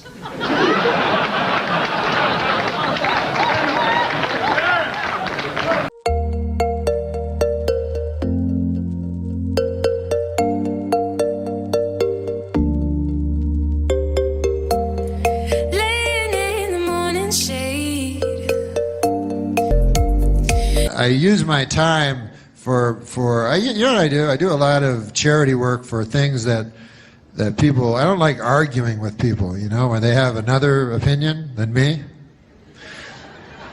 So what I do is I pick very popular opinions, and then I work for those people. Like, for instance, there was, you know the landmine big thing? Princess Diana, one of the greatest people who ever lived, she was against landmines.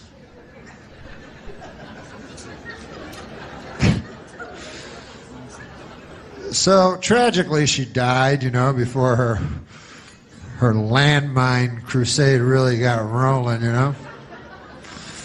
And of course it was a terrible tragedy and everything like that. And then she died, and hey, how about this? Remember when she died, and then Elton John wrote that song for her, but it was the same song that he wrote for Marilyn Monroe?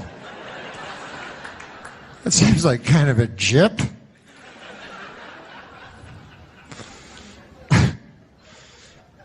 the king's like, hey, man, you wrote a song for my daughter? I don't know if there's a king. You wrote a song for Princess Diana? Yes. Well, you already? She just died an hour ago. Yeah, I wrote it. I wrote it. And here it is. Ah, she lived her life like a candle in the wind. Wait a minute. It sounds like that song you wrote about Marilyn Monroe. Well, it's a little bit, some of the same words. Well, why'd you do that? Because they're similar when you think about it. Come on. Marilyn Monroe, she was taking crazy drugs and promiscuous, running around. Man, you know, you never knew if she would live or die. She's just living her life crazy like a candle in the wind, you know? And Princess Di, she lived in a castle. But, you know, they're sort of the same. They were blonde. I gotta go. But anyways, I forgot what I was going to say. Oh, that I am very against landmines. So I will go and I will make, I'll go to protests, and I'll have a big sign that says, no more landmines. Because if you don't know about landmines, hey, you're educating me about stuff tonight. I'll educate you a little about landmines, because there's many different causes, And landmines are terrible. What they are is they put them underneath the earth, and then you step on them, and they blow you up. So I go there, and I protest against them. And what's fun about it is there's very few counter-protesters. There's a couple of guys out there, but clearly these guys are in the pocket of the, big landmine companies in this country. I don't mean to get all Bill Maher on you or anything, but if you think that the landmine companies in this country care about you, the little person, they don't care about you. They care about blowing you up when you're not expecting it. That's how they make their money. No. We had a gay athlete. Yes. Admit he was gay. First team athlete in the history of American sport. Jason Collins. What do you make of that? Jason Collins. I tweeted, I salute that. I think that's tremendous. I think it's about time. There should as gay athletes in all these sports, and maybe that'll pave the way to come out. I don't think it's going to be a big deal problem. You got to be good. He's a good player. Yeah. I don't think you could be just, if you're really good, like if Derek Jeter said he was gay, what are the Yankees going to do? They're going to get mad at him? Yankee fans are going to boo? Yeah. I don't think so. By the way, did you see 42? I never miss it. What a movie, Jackie Robinson. Jake Bozeman movie. No, Harrison Ford. Oh, he was amazing. He's amazing. It's a great movie. Great. But there was a guy he came out as a black guy.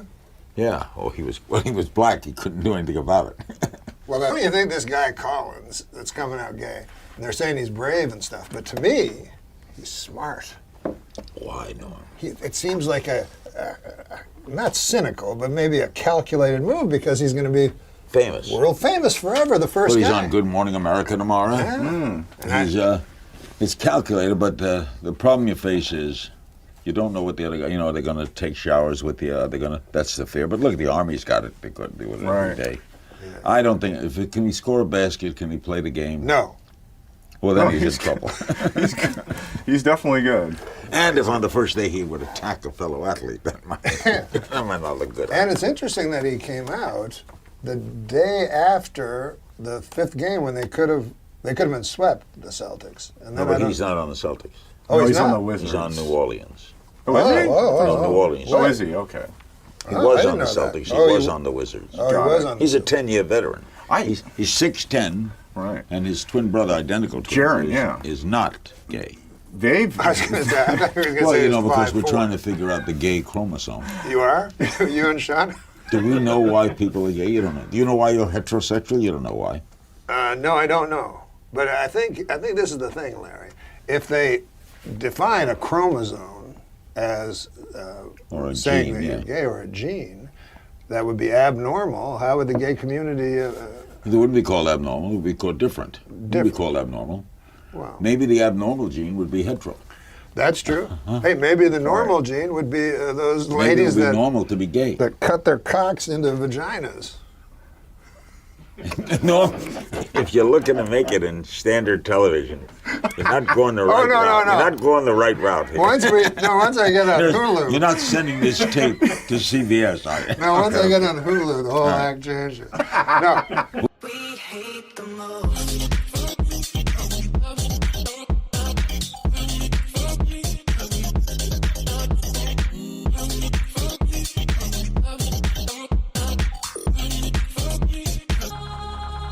Tell a joke now to Larry. Maybe he'll use it in his act. All right, so there's two gay guys talking. No, it doesn't have to be gay guys again, does it? No, it's really not that bad. On It's the not. day that It's the not guy at the insulting. No.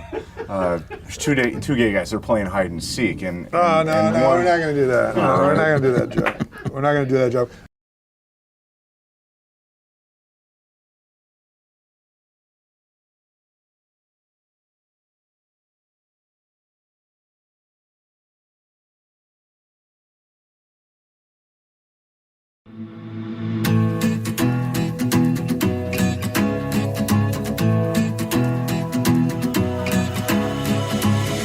I've been searching for what's missing, but the answer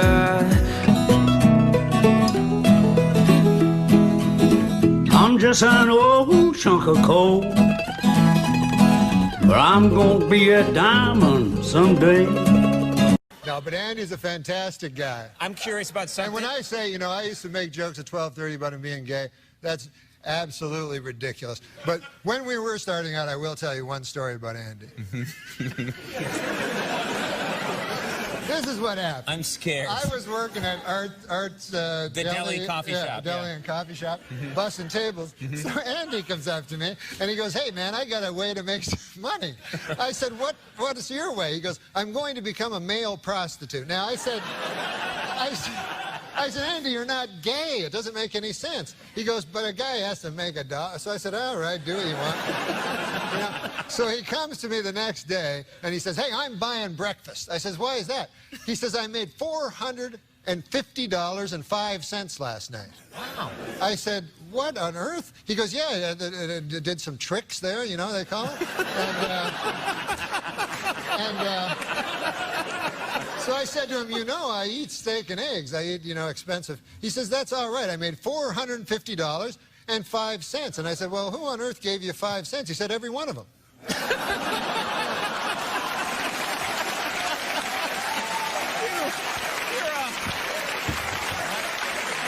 Good God, you're a horse's ass. I was concerned. That's simple arithmetic. That's 9,001 dudes.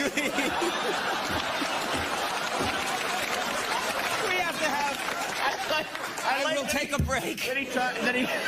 He says he's mature, and I think it's because he's telling my grandfather's jokes.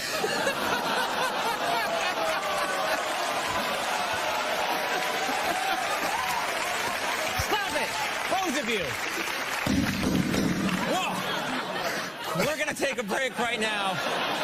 For some reason that escapes me, there'll be more with Norm MacDonald in just a moment.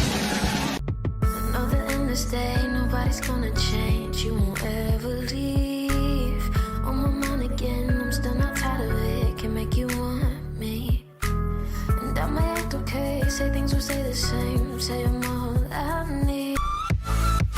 For motivation, you still don't understand what our children are up against. Let me read you something that was posted on our message boards from someone who claims to be a member of a known pedophile network. It said this: he doesn't forgive. He does not forget. His group has over 9,000 penises. It's over 9,000! Over 9,000! Vegeta! Over 9,000! Me and Norm, when we did Billy Madison, I said I would tell Yeah. the story. Oh, yeah. Yeah. So that's like the first time you guys worked together in a movie, right? Yeah. Movie. I mean, was it? It was the first. That was our first movie. Hey, we're right here, guys. We're right here. Yeah. We're doing a pool scene. I'm Billy Madison, of course. So old Billy's going to talk to you and Frank. I played Frank. You're going to turn and clarify everything with him? I get nervous with Normie behind me. But Well, they wanted me to play a drunk. That's right. That's right. And so I said, you got some booze? No, But also he called me Frank, and in my mind I was thinking, who the is Frank? That's right. You got to go by a different name in the movie. Like, my name's Norm, as you know. So, in the movie, I play this dude, Mitch. Mitch. Right? So, you know, it's hard. A guy calls you Mitch, and you go, what? And then they go, cut, we're wasting money. You know, they get all mad. And I go, I'm sorry, the guy called me Mitch, you know what I mean? And I said, why can't he call me Norm, you know? This is a name, who the hell cares, you know? I wanted to have me called a character called name of Billy. Yeah, but things quickly became problematic with that because during the scenes, whenever a person would say to me, hey, Billy, I would go, huh? And then they go, Billy, Billy. And I go, oh, yeah, Billy. Right. Fred plays a character on the show named Fred. Oh, good. Yeah. We initially called him Mark. Yeah, that's my name. I know. Mark Bergeron. It was kind of an homage to you, but Thank you. Every time we said Mark, he wouldn't look or respond. So you had to go with the old standard Fred. Yeah, there'd be many scenes where I go, Mark, hand me some cheese. And he'd go, who's Mark? So. And that didn't work so well? They wanted me to play a drunk. That's right. That's right. And so I said, you got some booze? No, But also he called me Frank, and in my mind I was thinking, who the is Frank? That's right. That's right. That's right. Welcome to Norm MacDonald Live, episode number 2, and tonight we have the great Tom Green on the show. We will be asking him questions, interviewing him. I will be interviewing him along with my trusty sidekick, Adam Egret. It's Egret. Egret. He's right. I had a little guy on my show that I found in the A little Royal York. person. A little person. Should explain to the folks. And he was an alcoholic. And Like Adam we Egret. put him up. Yeah, we put him up at the Royal. Okay, we're back with Adam Egret and Egret, rather. Here, Fred. I'm Adam. Whatever. Well, that name's a name. Jesus Christ, it gets fucking. You knew what he meant. Yeah. What's an octoroon? Well, I don't know. It seems to me some. Eighth of a black guy? Is that what you're going to say? Isn't it an octoroon, Andy? It is an eighth of a black guy. Who is Andy? You were just, Who is Andy? You just said Andy. I was thinking of Andy Kindler, my good friend. Because you're I thought he was here. No, it seemed it's almost Adam. like it was part. Yeah, Adam. that's well, fine. Andy and Adam. No, that's fine. great. It sounds close. Adam Yes, Sandler, it's Andy close enough. Sandberg. You a boy. You know what I mean? Adam.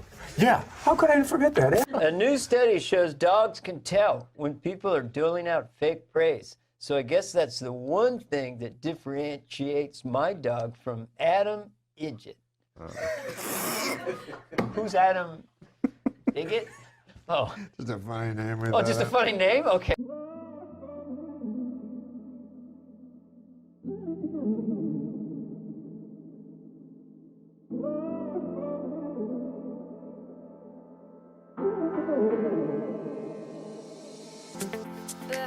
He was posed nude for the cover of Rolling Stone except for a hat hanging off his wiener. And this morning, Adam Egret. Oh, is that your name? Fucking change it. And this morning, Adam woke up and said, hey, where's my hat? Sorry. Adam Egret, who is, by the way, I'll just remind you, he's over here. That's him. Yeah. It's a joke, an Adam Egret joke. How do you say the name? Adam Egret. Egret. Spelt differently. Like the bird. That's Egret. Do you know what Adam Egret has in common with a guitar player? Adam Egret has in common with a guitar player. No, I don't know. They both love fingering minors. Now, okay, come on now. Come on now. Pick one of your favorite deadly sins. Well, Gluttony. I remember one time a preacher that I used to know when I was a young boy. And he said, he always driving his bicycle, you know, here and there and here again. Always driving his bicycle. So, what's going on? I was going to tell you a story. I know, but it has to do with this. Okay. And he's a good man, pious man. And one day, his bicycle went missing.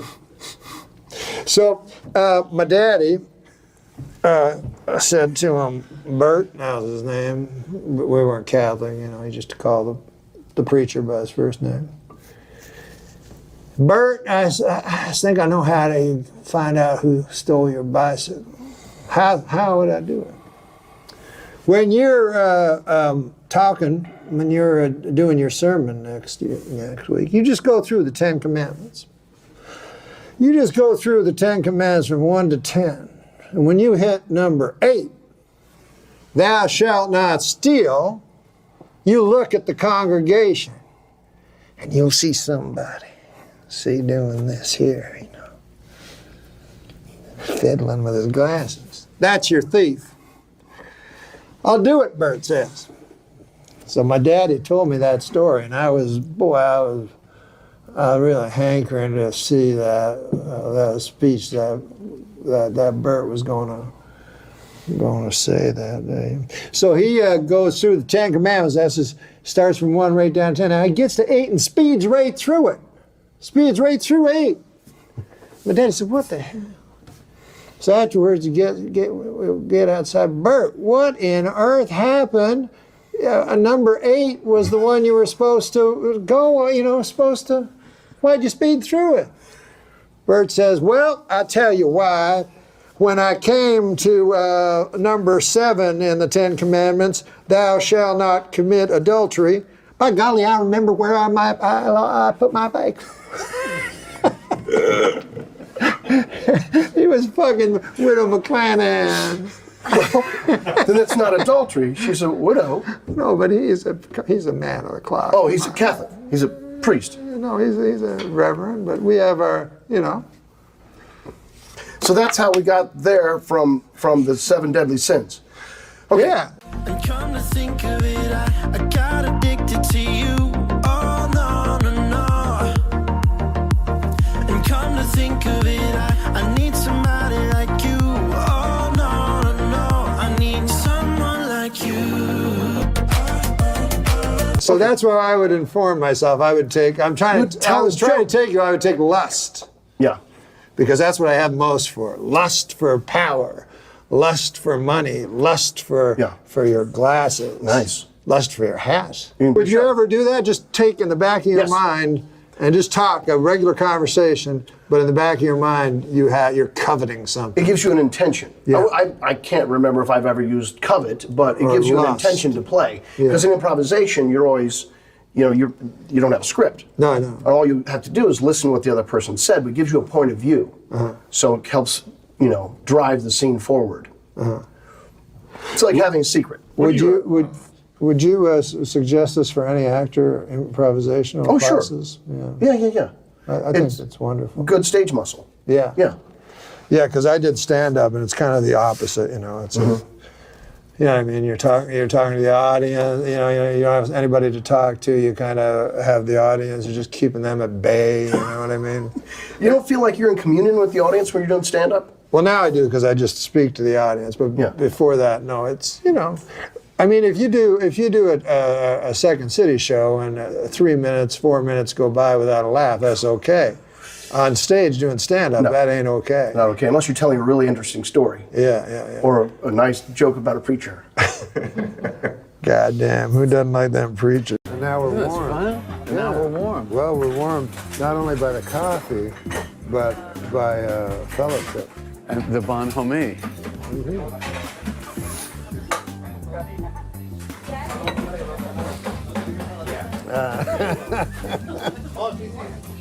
I almost got you there. I almost got you to spit up on Bon Homie. Is that the goal of comedy? Yes. I guess, huh? Go drinking and I go back into my car like it was some like fucking, It's not a camper at all. It's a fucking car. You're just sitting there like it's a fucking wax museum. I don't even know what that means, but I know, you're like Rickles. Terrible. Sitting there, it's like a wax museum. Wax museum. But so I'd start going to hotels, and then they just stopped having me. I would walk in at like 3 in the morning with like a bunch of people blacked out. Critics are calling insightful. Hi, I'm Josh.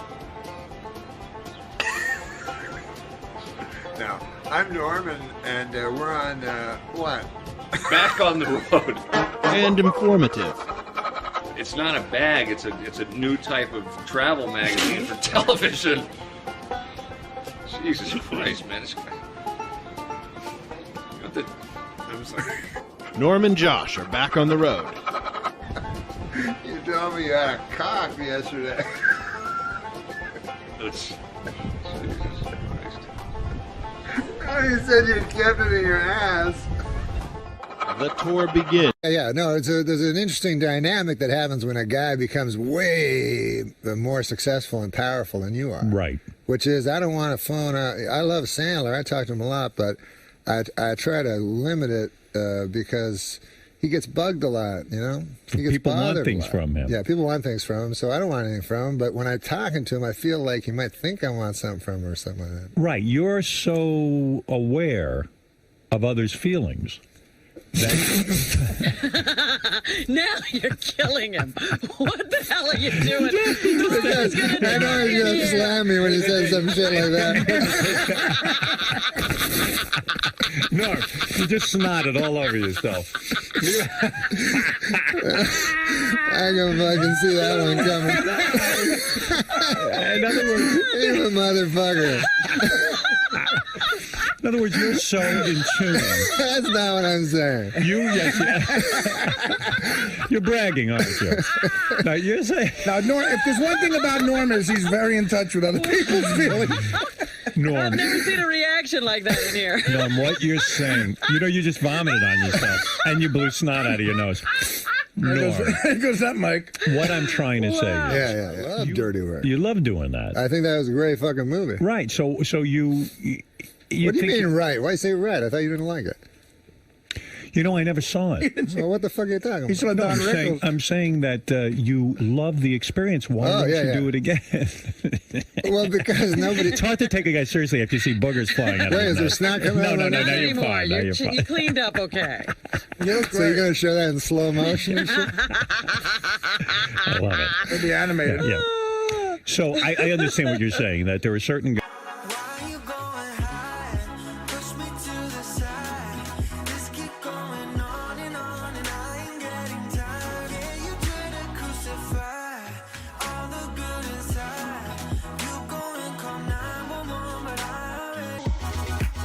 You want to hear what it has? Yeah. It has heavy-duty grilling grates. Deliver exactly what you need to achieve that perfect steakhouse flavor. Chicken, steak, has never tasted so good.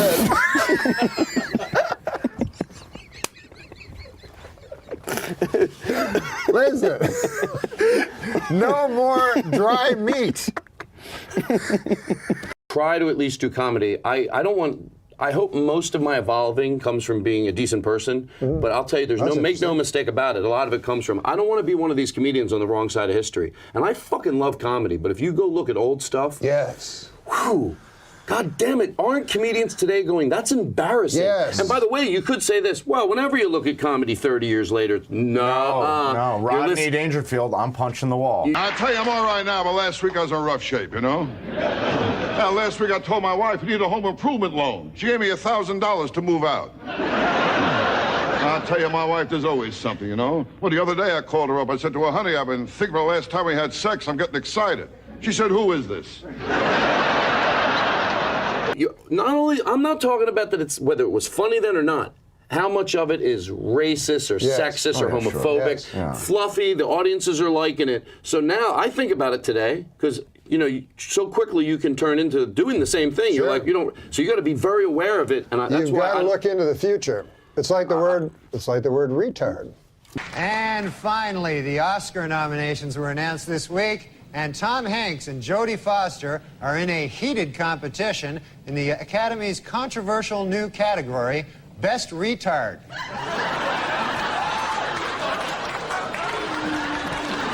some people are holding on to it, and it's amazing because before you argue with it, they should stop saying retarded. I like to ask 2 questions. I go, number one, because you have to find out about their past. And if they answer these questions differently, I give them the different speech. I go, do you think Jew me down? Do you think we stopped it because we shouldn't have had to, but people are so PC? And if they went, no, that's horrible. I think crude is funny. I think crass is funny. Crude, crass, it fucking makes me laugh. Again, just be crude and crass towards the right things. Because I think what everyone's saying is, God, can't we have a sense of humor? Can't we laugh at each other? Most comedians that use that on stage, that line a lot, can't we laugh at each other? Can't they laugh at each other? I want to go, of course we can laugh at each other. What the fuck are you talking about? That's not your question. Your question is, can't we laugh at each other? Stereotypes have been overdone. Yeah, can't we? Like, you're gay, I'm straight, this guy. Do you think we stop saying N-rig, which means, or N-rich, or nigger-rich, or nigger-rig, which were terms that some people are going, were they terms? Because, well, it's a fine. Or do you think we just shouldn't use people? Or what'd they say when you, stop with that joint there, you're getting spit on it. So, no, hold on a second. So most people would say that we stopped those things because it was egregious. Yes. I know what I'm saying. I know. And so you have to say, so if the answer, that's saying, I didn't need to be honest with my feelings, but I go, and whenever anybody says I don't need to be a woman about it, you know what they're really saying? It's like when people go, I don't mean to be a Jew about it. Well, you just were. So you can't just erase it. You can't go, normally I would pay full price, but a little Jew slipped in me. I got a little Jew in me, but not normally I wouldn't Jew you down. Yeah. I know what I'm saying. No, he said that the other night. He said, I never said a Jew slipped in me. I thought you said a little Jew slipped into you. I know it's time to close my eyes to old ends, open up to new friends, leave my heart in Berlin, where the tables turning, seeking up the. What about this? One time I was auditioning for this is the first time I was ever an American. I was auditioning for the Joan Rivers show. So me and Howard Busgang were from Canada, and we got the show. I didn't do it, but we got the show along with Mario Cantone. And so Mario Cantone, we were at the Hyatt, and me and Howard Busgang and this other guy are smoking a joint. I'm not smoking, but they're both smoking this joint.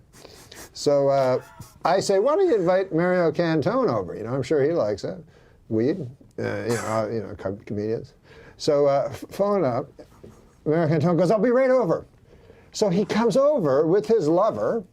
Clearly they had been just fucking, like sweat, red faces, everything, right? And so they go, yeah, we'll take some. They're smoking it so fast, and they're obviously using it as an aphrodisiac, to go back. Then they hand it back, all this spit. Now this was in a very serious time of AIDS. What are you, Norm, are you okay? I mean, and I love your No, I'm just saying, Howard Busgang smoked that joint. What's this have to do with them and they're just fooling around? I love Bob Hope. I thought he was the greatest comedian ever. I think Bill Cosby's the biggest comedian of all time. Oh, do you? Yeah. I don't think anyone will ever match his production and quality of material.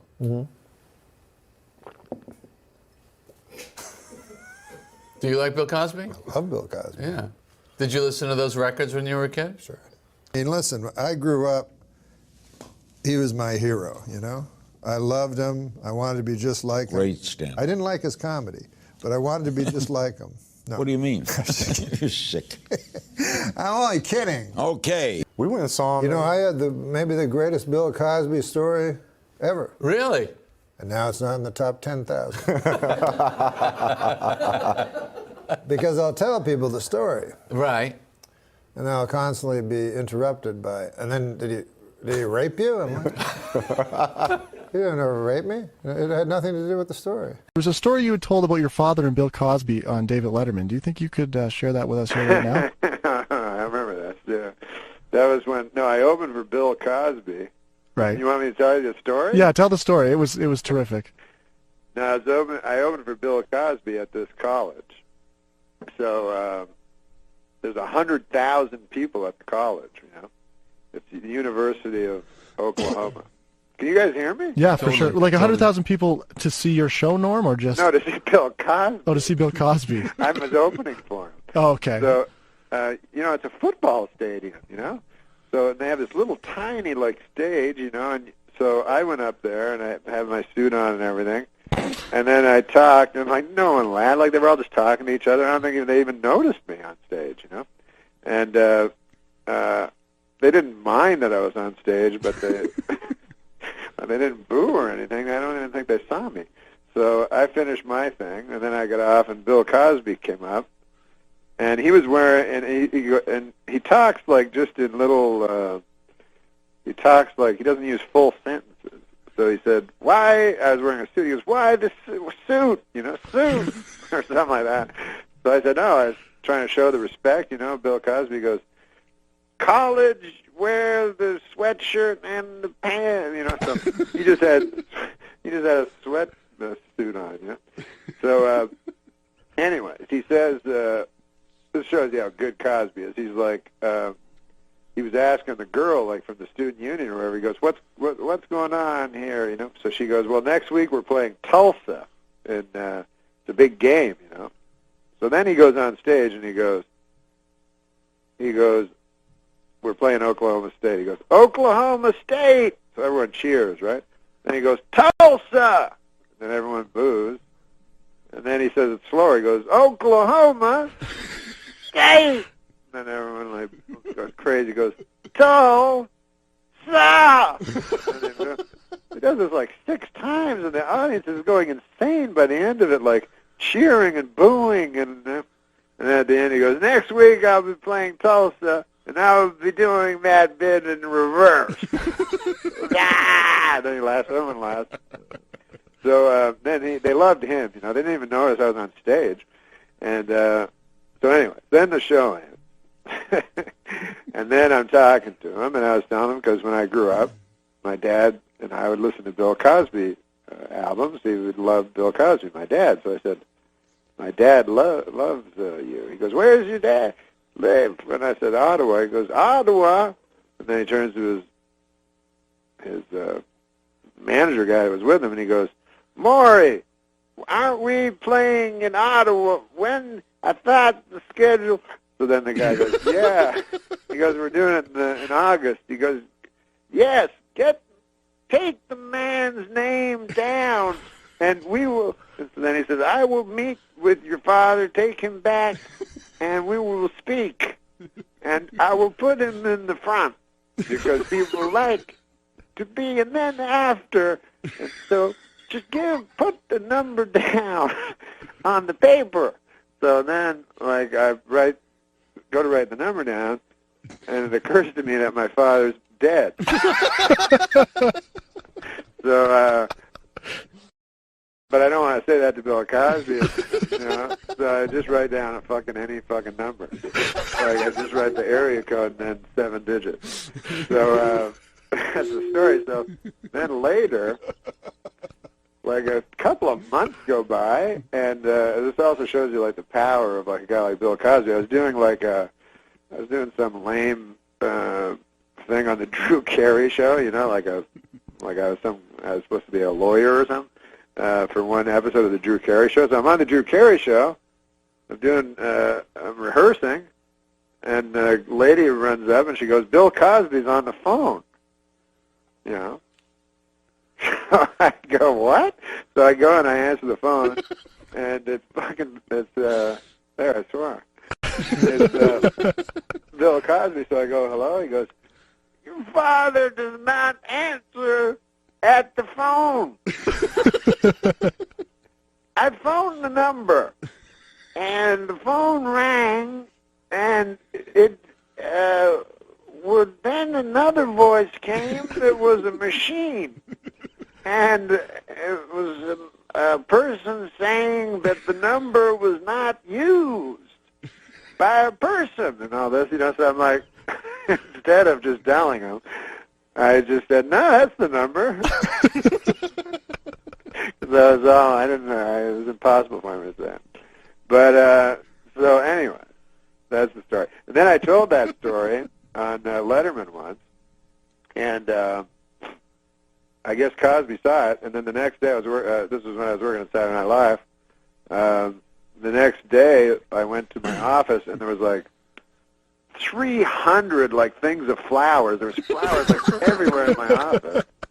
And then and then about 5 days later, like I found there was a little tiny card on one of the flowers, and it said, I hate to be the one to break. I'm doing his voice, but it said, I hate to be the one to break it to you, but your father is long since dead. So that's the story. God damn, that was a long story. But it was good. It was good. Have you had any contact with Dr. Cosby since then, Norm? The doctor, yeah, Dr. William H. Cosby, ED? Yeah, that's him. No, I've never talked to Bill Cosby since then. But I love that guy. How much are you bothered by the fact that this comedian who you really thought was great turns out to be this person doing horrible things? Do you separate his work from the person? Does it taint it at all? Not at all. Not because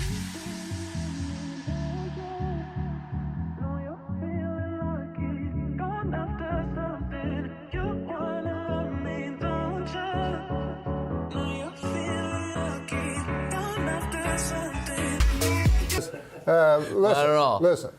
Suppose nothing else for me to do. I don't know nothing about these old fellers, but you hear, hey, Beethoven. Yeah. Raped his own daughter. He did? Well, let's say he did. Okay.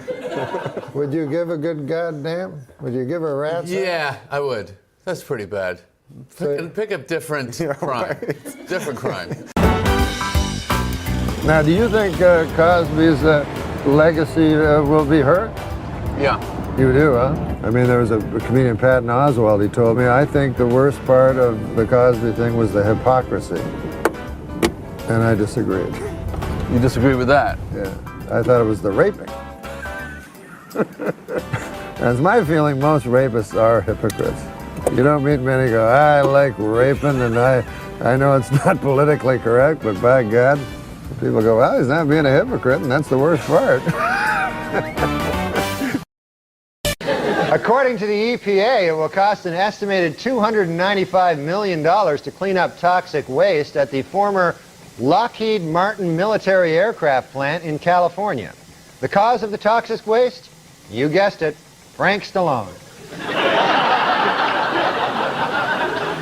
In Princess Anne, Maryland, state health officials have discovered what caused the mysterious death of 200,000 fish at a Somerset County fish farm. The culprit? You guessed it, Frank Stallone. In economic news, unemployment figures rose slightly for the month of October, with declines in the Dow Jones and NASDAQ. The reason for the sudden downturn? You guessed it, Frank Stallone. Entertainment Weekly's list of the 101 most powerful people in show business is out. At number 1, Fox CEO Robert Murdoch. And at number 2, you guessed it, Frank Stallone. And finally, the number 1 selling doll this Christmas is Tickle Me Elmo. And the least popular selling doll? You guessed it, Tickle Me Frank Stallone. And the British Sunday Times is reporting that Belgian doctors have accidentally cloned a human being. The human being? You guessed it, Frank Stallone.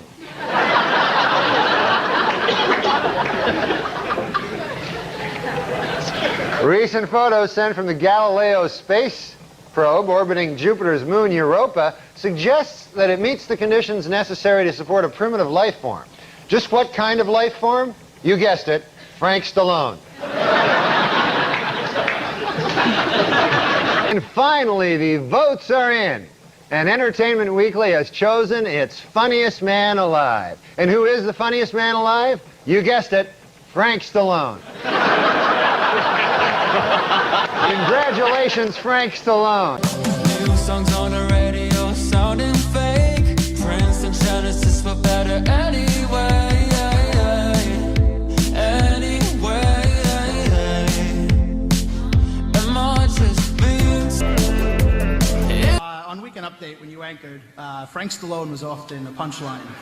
Did he know it was coming, or did you ever talk to him afterwards? But I talked to his brother, Sylvester Stallone. who hosted the show, and he was like, "What the fuck with Frank?" And so I said, "It's a complete non sequitur. It's ridiculous, you know." And so he told me, he says, "The thing with Frank is, after Rocky, he decided to become a boxer. So, he'd go in the ring with it. It'd say like the Italian stallion's brother." He goes, "Every boxer in Philadelphia just beat the shit out of him." He goes, "You've never been right since, and I feel guilty about it." He says, "If you could just lay off him for a while." And I was like, "No." So I never did another job. Like, Well, what is your character? Well, it really, I wish I could tell you, because it isn't a pleasant guy. I mean, I'm mad about everything. I get into a little bit of politics. I get in a little bit of a religion. I love religion. I've been going to church since I was a kid. And my joke that I always say to my parents is, "You're going to go to church till you're 21 like I did." And everybody, my dad, when he was alive, and I said the same to my kids, except during NFL season. And, then I'll be with you in spirit. Absolutely. I'll be right there with you. But I said the character. Do you feel that the new comedy, there's so much atheists? I feel that's kind of like the new hack comedy to me. It's always been that way. I'm not a proponent. I mean, I've studied religion in college, and I take my kids. That's where I got into physics. See, the chances of this thing happening, like by accident, carbon-based life forms, that heavy stars, deuterium, and you get into the quantum physics of it. It's very peculiar that we're here at all. Yes. It's very peculiar that this worked like this, and some of these ancient texts, especially Jewish texts, I give these Jews great credit, because there was 300 or 400 years before the Buddhists. They came up with law from Sumerians, Babylonians, blah, blah, blah. But basically, without law, we'd eat each other. The human nature, this is, I think John Wayne said, you can't legislate it. He said, he turned from a very good progressive, from Democrat to a Republican, because he got pushed by we think. And he said, listen, you can't legislate human behavior. You put 30 people in a room, give them all $1. In a week, 2 guys are going to have all the money. That's just how it works. Yeah. People do this evolution of mankind. And I said, I've never been church was never. I got kicked out of more churches because of stupid crap I'd say. Like even the bishop said, "We just don't want you around here anymore." I mean, literally. Well, don't you find sometimes the problems with atheism is that really their problems are with churches, not with God? Well. Listen, they go, "There's no God because a priest fucked a kid." It doesn't make any sense. No, but I said, my older daughter's atheist, and I said, well, philosophically, it's an irony there too, because atheists don't believe in God. Well, there has to be a God for you not to believe in. And my daughter goes, she's still in therapy over that. No, I always wonder about that, because, and also, the atheists are usually choosing a God not to believe in. You have to have a God not to, otherwise. Like Dawkins doesn't believe in a Christian God specifically. Exactly. And I said, I get the idea. It's weird. There's an old, the spiritual side of philosophy will get to this point where they said, if God is unlimited, which you have to agree kind of rationally, that's what a God. How would God ever deal with limited us? It's very difficult. Every time God has tried to speak to us, that person got killed. Because he said, hey, this is great. And then people shot him. There's only been very few people that actually spoke or had said they spoke directly, and they all translate what they heard into human speak. And they're generally kind of screw it up somehow. Sure, of course. And it'd be very difficult. There's a Mark Kornhauser used to be a magician that I work with all the time. And this is one of my analogies for the spiritual life. He goes, he did that trick where you rip a newspaper. Remember, magicians always worked with us with prop acts, and comics probably are going prop act. A lot of prop acts I like. The Amazing Jonathan is hysterical, and I like magicians. You rip the newspaper, and then you unfold it. And I'm on stage going, "It's magic." I watched both hands. There's no, he didn't. I couldn't get it, so I backstage said, "Show me that." He goes, "No, I'm not showing you that. If I show it to you, 3 things will happen. You'll go, oh shit, that's stupid. Then you'll try it. And magic will no longer mean anything to you." And that's the same thing. One day I was saying, I wonder what like prophets saw. And then God, imagine that if God said, listen, if I show you what's really going on here, you're going to go, oh, that's stupid. And then you're going to try to tell people. And the third thing is you just won't want to be here anymore. This won't mean anything. So you got to, I heard some guy The only guy he ever showed was Job. And then I think the prophet Islam. Ezekiel? No, Muhammad. They showed him, and then he wrote it because his miracle, he said to his staff, was. We're not going to get too deep into that. No, but you don't want to get into that. He couldn't read or write, so he said his miracle was he wrote their holy book. But he was a nice guy, from all accounts. Really, was a good guy.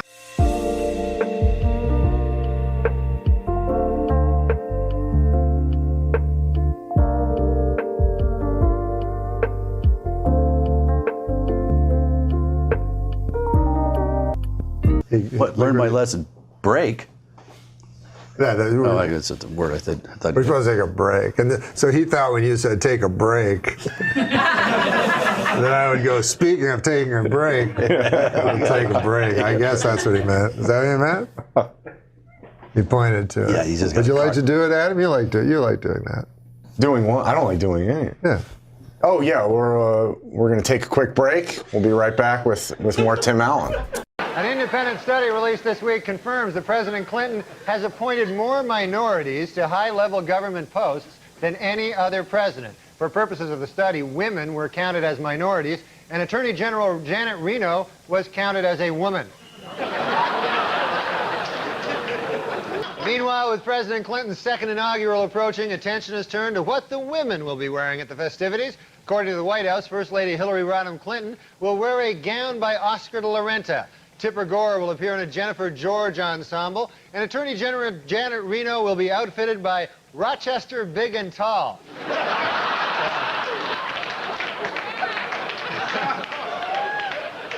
In northern Florida, refuse from a paper mill has caused female fish to develop male sex organs. And in a related story, Attorney General Janet Reno.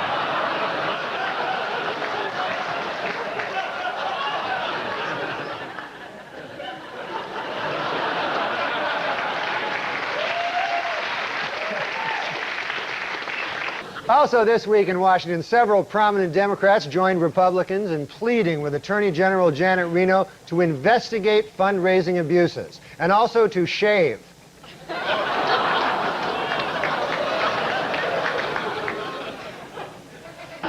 Meanwhile, Gingrich this week criticized Attorney General Janet Reno's decision not to seek an independent counsel to investigate Democratic fundraising, even comparing her to notorious Watergate figure John Mitchell.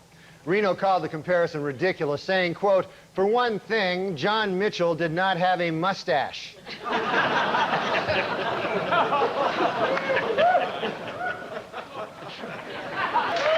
Meanwhile, FBI Director Louis Freeh said this week that Attorney General Janet Reno might have a conflict of interest in her investigation of Democratic fundraising. Freeh also pointed out that Reno might have a conflict of interest between her X and Y chromosomes.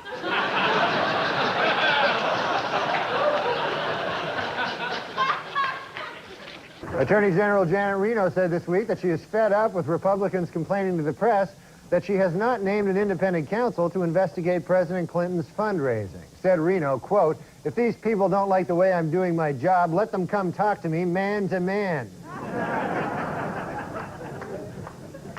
Attorney General Janet Reno absolved President Clinton of almost all charges of campaign finance reform. According to Reno, there is no evidence he misused his office to raise money, improperly allowed contributors to stay overnight at the White House, or sought contributions in exchange for political favors. You know, it's hard for me to believe this, but for Janet Reno to send this letter, I guess it must be true. The president's sleeping with her, too. With the release of over 100 hours of videotape of President Clinton and campaign fundraisers, the pressure continues to mount on Attorney General Janet Reno to name an independent counsel to investigate the president. In addition, some senators are said to be furious that instead of watching the videotapes, Reno has been taping over them with episodes of Xena Warrior Princess.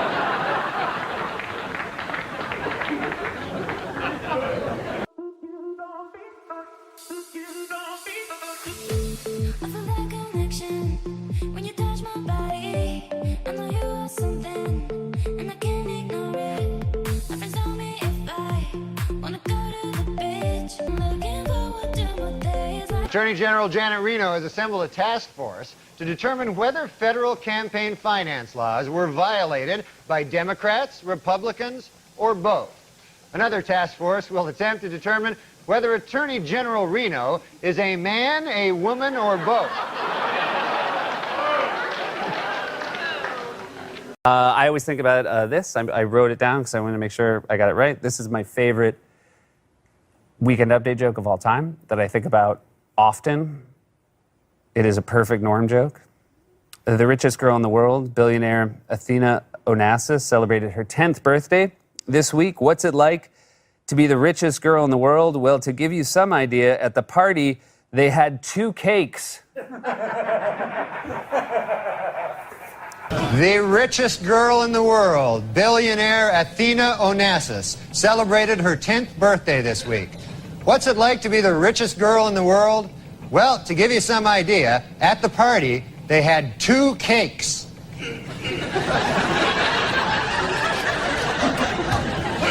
SNL 40th was a few years ago. I got to stand on stage with Colin Quinn and Kevin Nealon and Norm.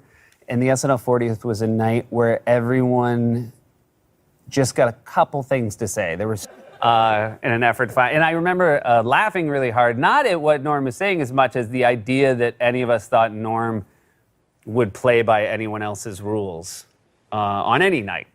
We here are mere utility infielders. But right now, I'm going to introduce a man. Right now? Over the years, I started at SNL in 2001. And I remember one time Norm walked back into the studio to visit. I don't remember how old his son was at the time, but his son was young. And someone said, "Hey, Norm, how's being a dad?" And he said, "It's going great. Still no abductions." That's the first thing I ever heard him say in person. My son was watching you on Update and said to me, "You talk like Seth Meyers." And he told me that when he said that, he said, "Oh no, my son doesn't know how time works." He was the gold standard, and he will continue to be the gold standard. And how do you figure out how much to share about what goes on behind the scenes at SNL? Because I know that you were talking about Eddie not doing Bill Cosby on Howard Stern's show, and Seth Meyers wasn't crazy about that. He came out about the Ellen and said, "I wouldn't have told that story." Seth Meyers said that? Yeah, he said, do we have the quote here? Just bring up the quote. He said, I wouldn't have told it. I feel the same way. I think when you're at SNL, you're seeing so many different things behind the scenes. There are often things to give away that are yours to give away. Norm played it in a way that is very Norm MacDonald. And he went on to praise you, but I don't know what that means. I mean, how do you choose what to reveal and what not to reveal, what to share and what not to share about an institution as powerful as SNL? I always think, what would Seth Meyers do? It's ridiculous. Do you have like a necklace or something with a WWSMD on it? And whenever you're in a pickle, just hold that. And what would Seth do? Yeah, because, if you really want to be really funny, then that's what you want to do. You want to think, what would make Seth Meyers laugh? That's how I live my life. What do you think of his show? Of what show? The Seth Meyers show. It's not something I would do.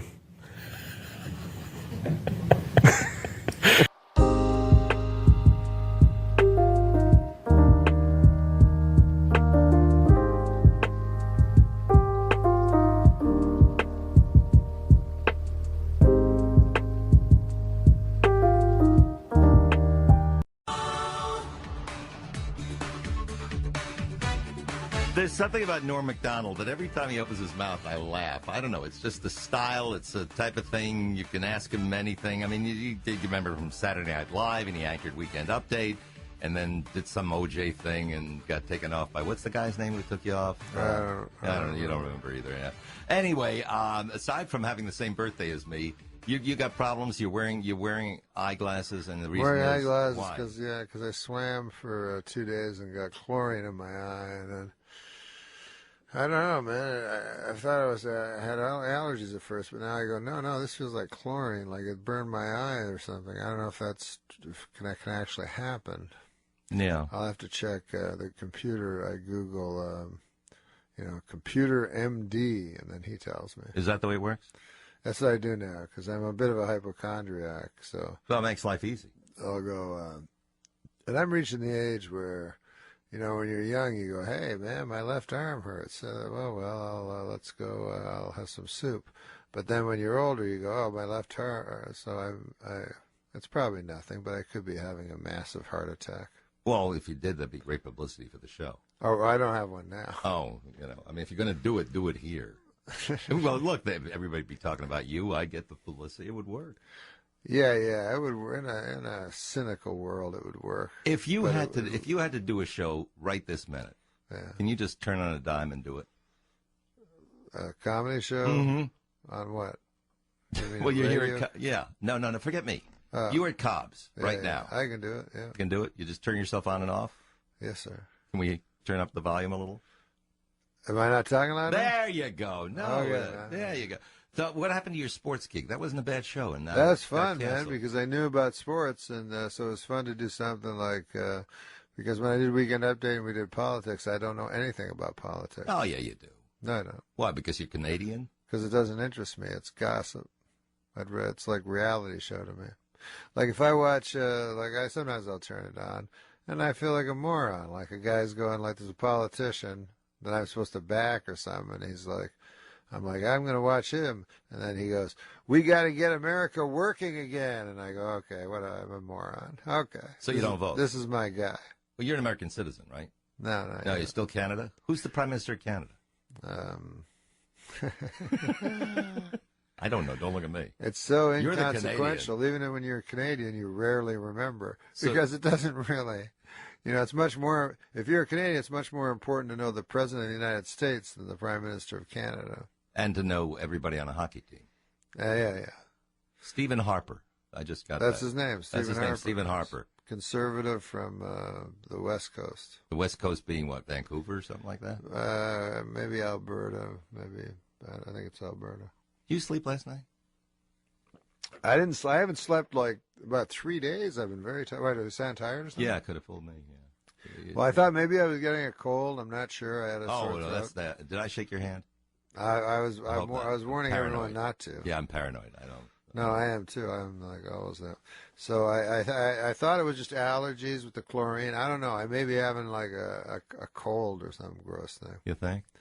I don't know. I haven't been sleeping very well. I've been sleeping, but it's a shame we don't have a sleep train to add this hour. I could have helped you with that. Yeah, sleep what? Yeah, sleep train. It's a sponsor of ours. Oh, sleep train. A sleep train. Yeah, and they have all these different mattresses.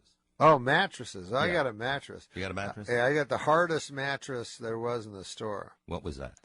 I don't know what it's called. It was a mattress store I went to, and the guy said, "What do you like? This." He goes, "Would you like try a harder one?" I go, "Yeah." He goes, "What about the hardest one of all?" I go, "Yeah." So that one was really cool. I go, "I'll get this."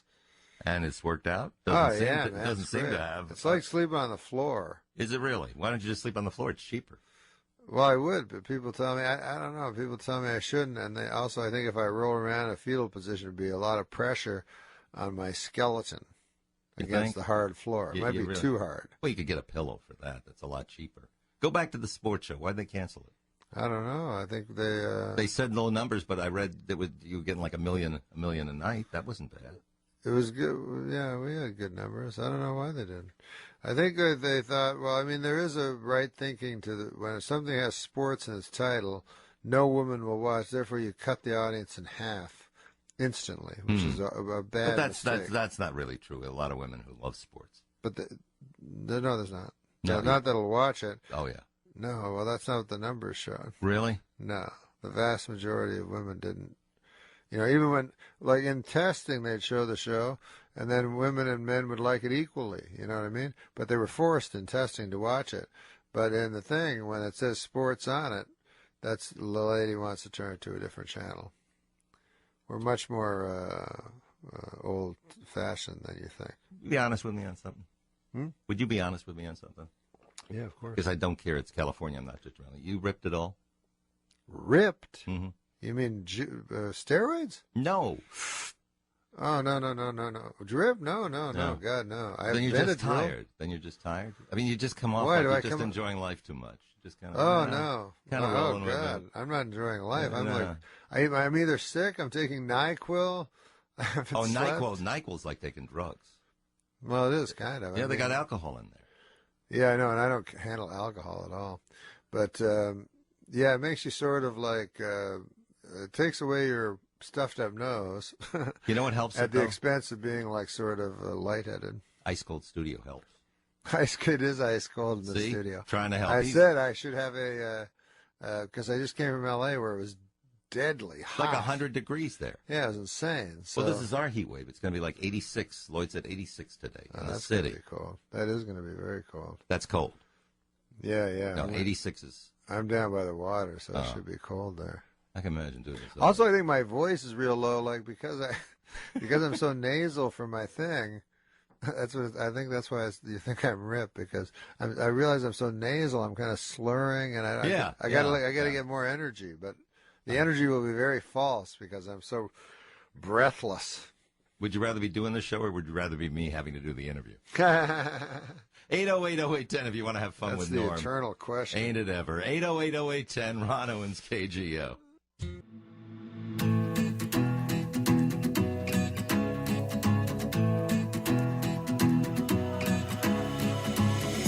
I've been searching for what's missing, but the answer. I remember as a little kid, I was like 8 years old, and I was behind my garage. I was sneaking a cigarette back there, and my dad caught me. I'll never forget it. And he grabbed me, and he hauled me in, and I thought I was in for the strapping of my life, you know? What he did is he pulled out this giant cigar. Must have been half the size of my arm, this big cigar. Stuck it in my mouth, lit it up, made me smoke it all the way through, right to the end. That's when I started smoking cigars real heavy. That, of course, is Norm MacDonald. Now, how would you did you hear yourself just now? Yeah. You think you sound the same? No, I don't sound anything like that. That was when I was like young, and I was like, when I did my act, I was like in dead fear. So like my voice would like go octaves up, you know what I mean? In fear of what? People not liking it? I don't know. No, I didn't really care if people liked it. I think when I have this thing where if I'm afraid if I go on stage, I'll have a big heart attack and croak, and then I always think that. You do? Yeah. Again, it'd be good publicity for the club. I mean, you're going to be where? You're going to be over at Cobb's this week. Cobb's, right? yeah. Yeah, we good. Help them out a little bit. Nothing wrong with that. Yeah. No, I have nothing against being a martyr. All right. For comedy, for free speech. I'm gonna need help on this. 808-0810, folks. You help interview him. Okay. Let's have fun. Rachel, San Jose, start it off. Good morning. Hi. Good morning, Ron. I just wanted to tell you, Norm, that I've loved you for so long, and I really love the roast you did for Bob Saget. That was just some of the funniest comedy I think I've ever seen. Ah, you're sweet. Saget's a friend. I like him. Saget's a good guy. Where was the roast on, Rachel? I never saw it. I think it was Comedy Central. And really? It was so great. If you could play a clip of it, I don't know if you can, but like. I can't, but Chris Hernandez can. He was roasting the roast. It was just so funny. All right. Do you remember any of it, Norm? Yeah. Yep. What do you remember? I did a roast of Bob Saget, and why? You have a clip of it? No, we will get one. Oh, he said there was a clip. I think we're gonna go. Where are you going with this? No, I was just wondering if there's a clip. All right, no. No, I instead of just me explaining it, but it was supposed to be, these roasts you're supposed to like insult people and be real dirty and stuff like that. So instead of doing that, I got a book that my dad gave me when I was a little boy. It was called like 101 Insults to Tell People at a Retirement Party. So I got all my jokes out of that book. You did, huh? Yeah, and then and none of them were dirty at all. They were like. I'm going to give it one more shot. How'd you get the Saturday Night Live gig? If you were you were the guy that was afraid and your voice would rise, how'd you get the gig? I don't know. I just went to Lauren. They like my stand-up, and then they said, come in and do 2 characters. and 2 impressions. And I said, I don't got nothing. And that was it? Yeah, that was it. I said, I'll go on as a writer because I said, I'm not going to the audition because I don't know how to do characters or impressions. Here's what we're going to do. You know, I've said it before, and I'll say it to your face, I love you. You make me laugh like crazy. I will plug where you're going. You're going to be at Cobb's tonight, 8 and 10:15, Saturday, 8 and 10:15, Sunday, 8 o'clock. Don't be upset with me. We're done, okay? Yeah. Okay, thanks, yeah, Noah. I love you. Cool. I like. Well, next time. We'll catch you next time. Okay, baby. That was 500 fun. new business cards. That's 500 first impressions. At Staples, we know you're... A woman is lying in a coma in the hospital. The nurse is watching her. She starts washing her vagina. The woman starts moaning. So she's wiped even harder. The woman's moaning and biting her lip. She runs outside, tells the doctor. The doctor pulls the husband over and goes, look, I don't know if this'll work, but it might help if you performed oral sex with your wife. So he climbs into bed, they pull the curtain shut. All of a sudden they hear a bell ring and they see it's a flat line. They go inside and the woman's dead. And they say to the husband, what happened? And the husband says, I don't know, I think she choked.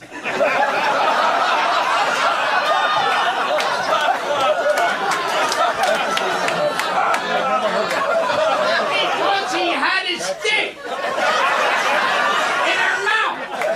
And now George is sitting there going, well, that's a good way to die with a cock in your mouth. If I have to die, what better way than a big cock in my mouth? I can't imagine everyone has to die, but boy, a cock in the mouth, you can't ask for better than that. Well, let me say something more modern and stylish then. Okay. My wife went into a coma. Oh, sorry to hear that. And the doctor said to me, you won't hear this from any 1935 comic. He says to me, there's one way to wake her up, but it's a little unconventional. You go in there and you have oral sex with her. I said, by God. He says, I've seen it work. I said, well, I'm willing to try. So I go in there, I'm in there about 5 minutes, and I come out. I said, Doc, she's choking.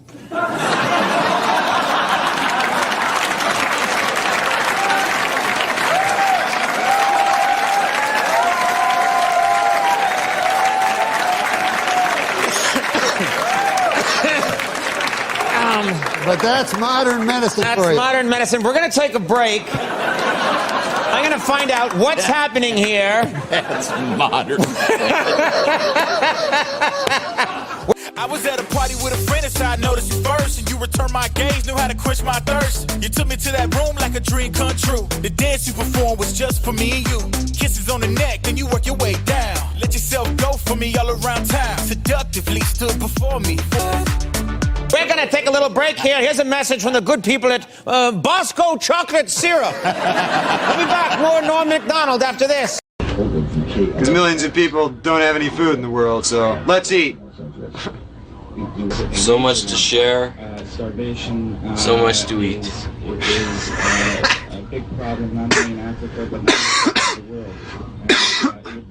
But there are those who are less fortunate. Perhaps you could yes. Comment on those people for us. Well, Jan Murray is, I think. Jan Murray. He's worse off. How's that? Well, I mean, nobody really wants to be Jan Murray. You'd always rather be yourself. That with the worldwide, and we are some recognition to some of the stations, including for us, Melbourne, Australia, BDNF. I mean, you're not taping this, are you, Randy? Thank you. And then Roberta Duran says to the other guy, "No, you blow it up this time." Oh. Jerry Lewis, the actor. Or Jerry Lewis, the telephone guy. Any of those caps that I wear, it's always a love. Either that or the hang!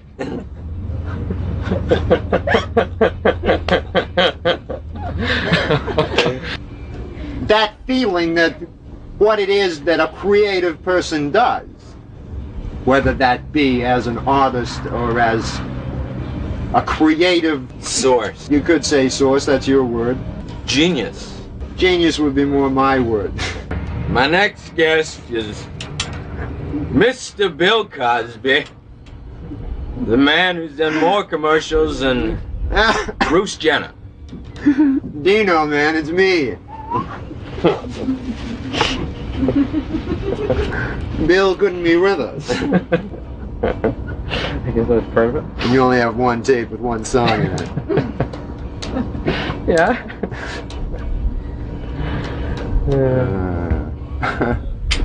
You ever played the lotteries? Yeah.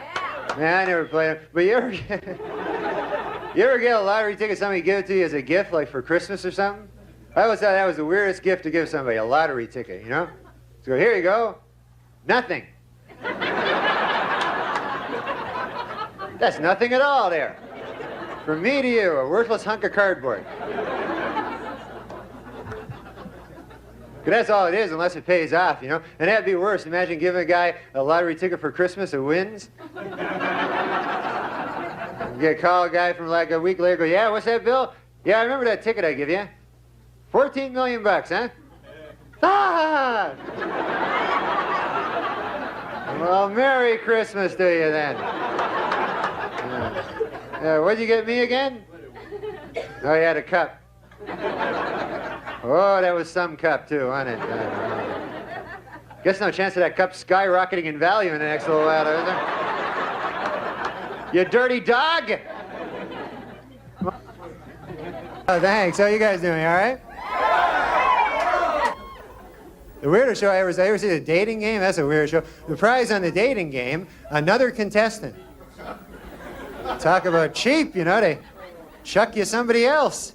And they always do the same thing on the dating game. They get a beautiful girl, match her up with 3 big geeks, you know?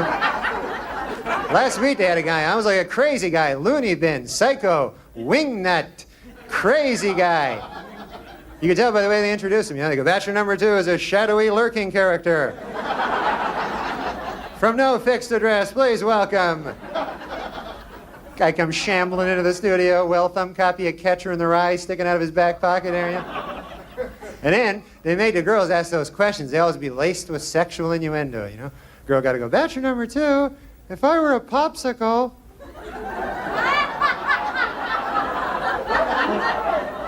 What would you do to me then? What? That's what it says in the card here, something about a popsicle. And then the guy goes, well, if you're a popsicle, huh?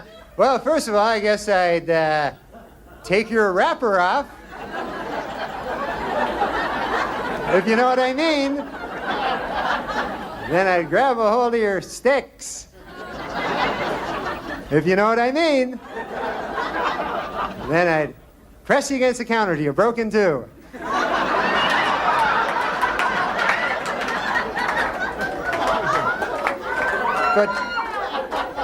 Put half you in the freezer till later. You know what I mean? You understand what I'm getting at there? Crazy guy that turned out to be. I'm scared of letting go, go, go. I'm scared of letting go, go, go. I'm scared of letting go, go, go. I'm scared of letting go of everything.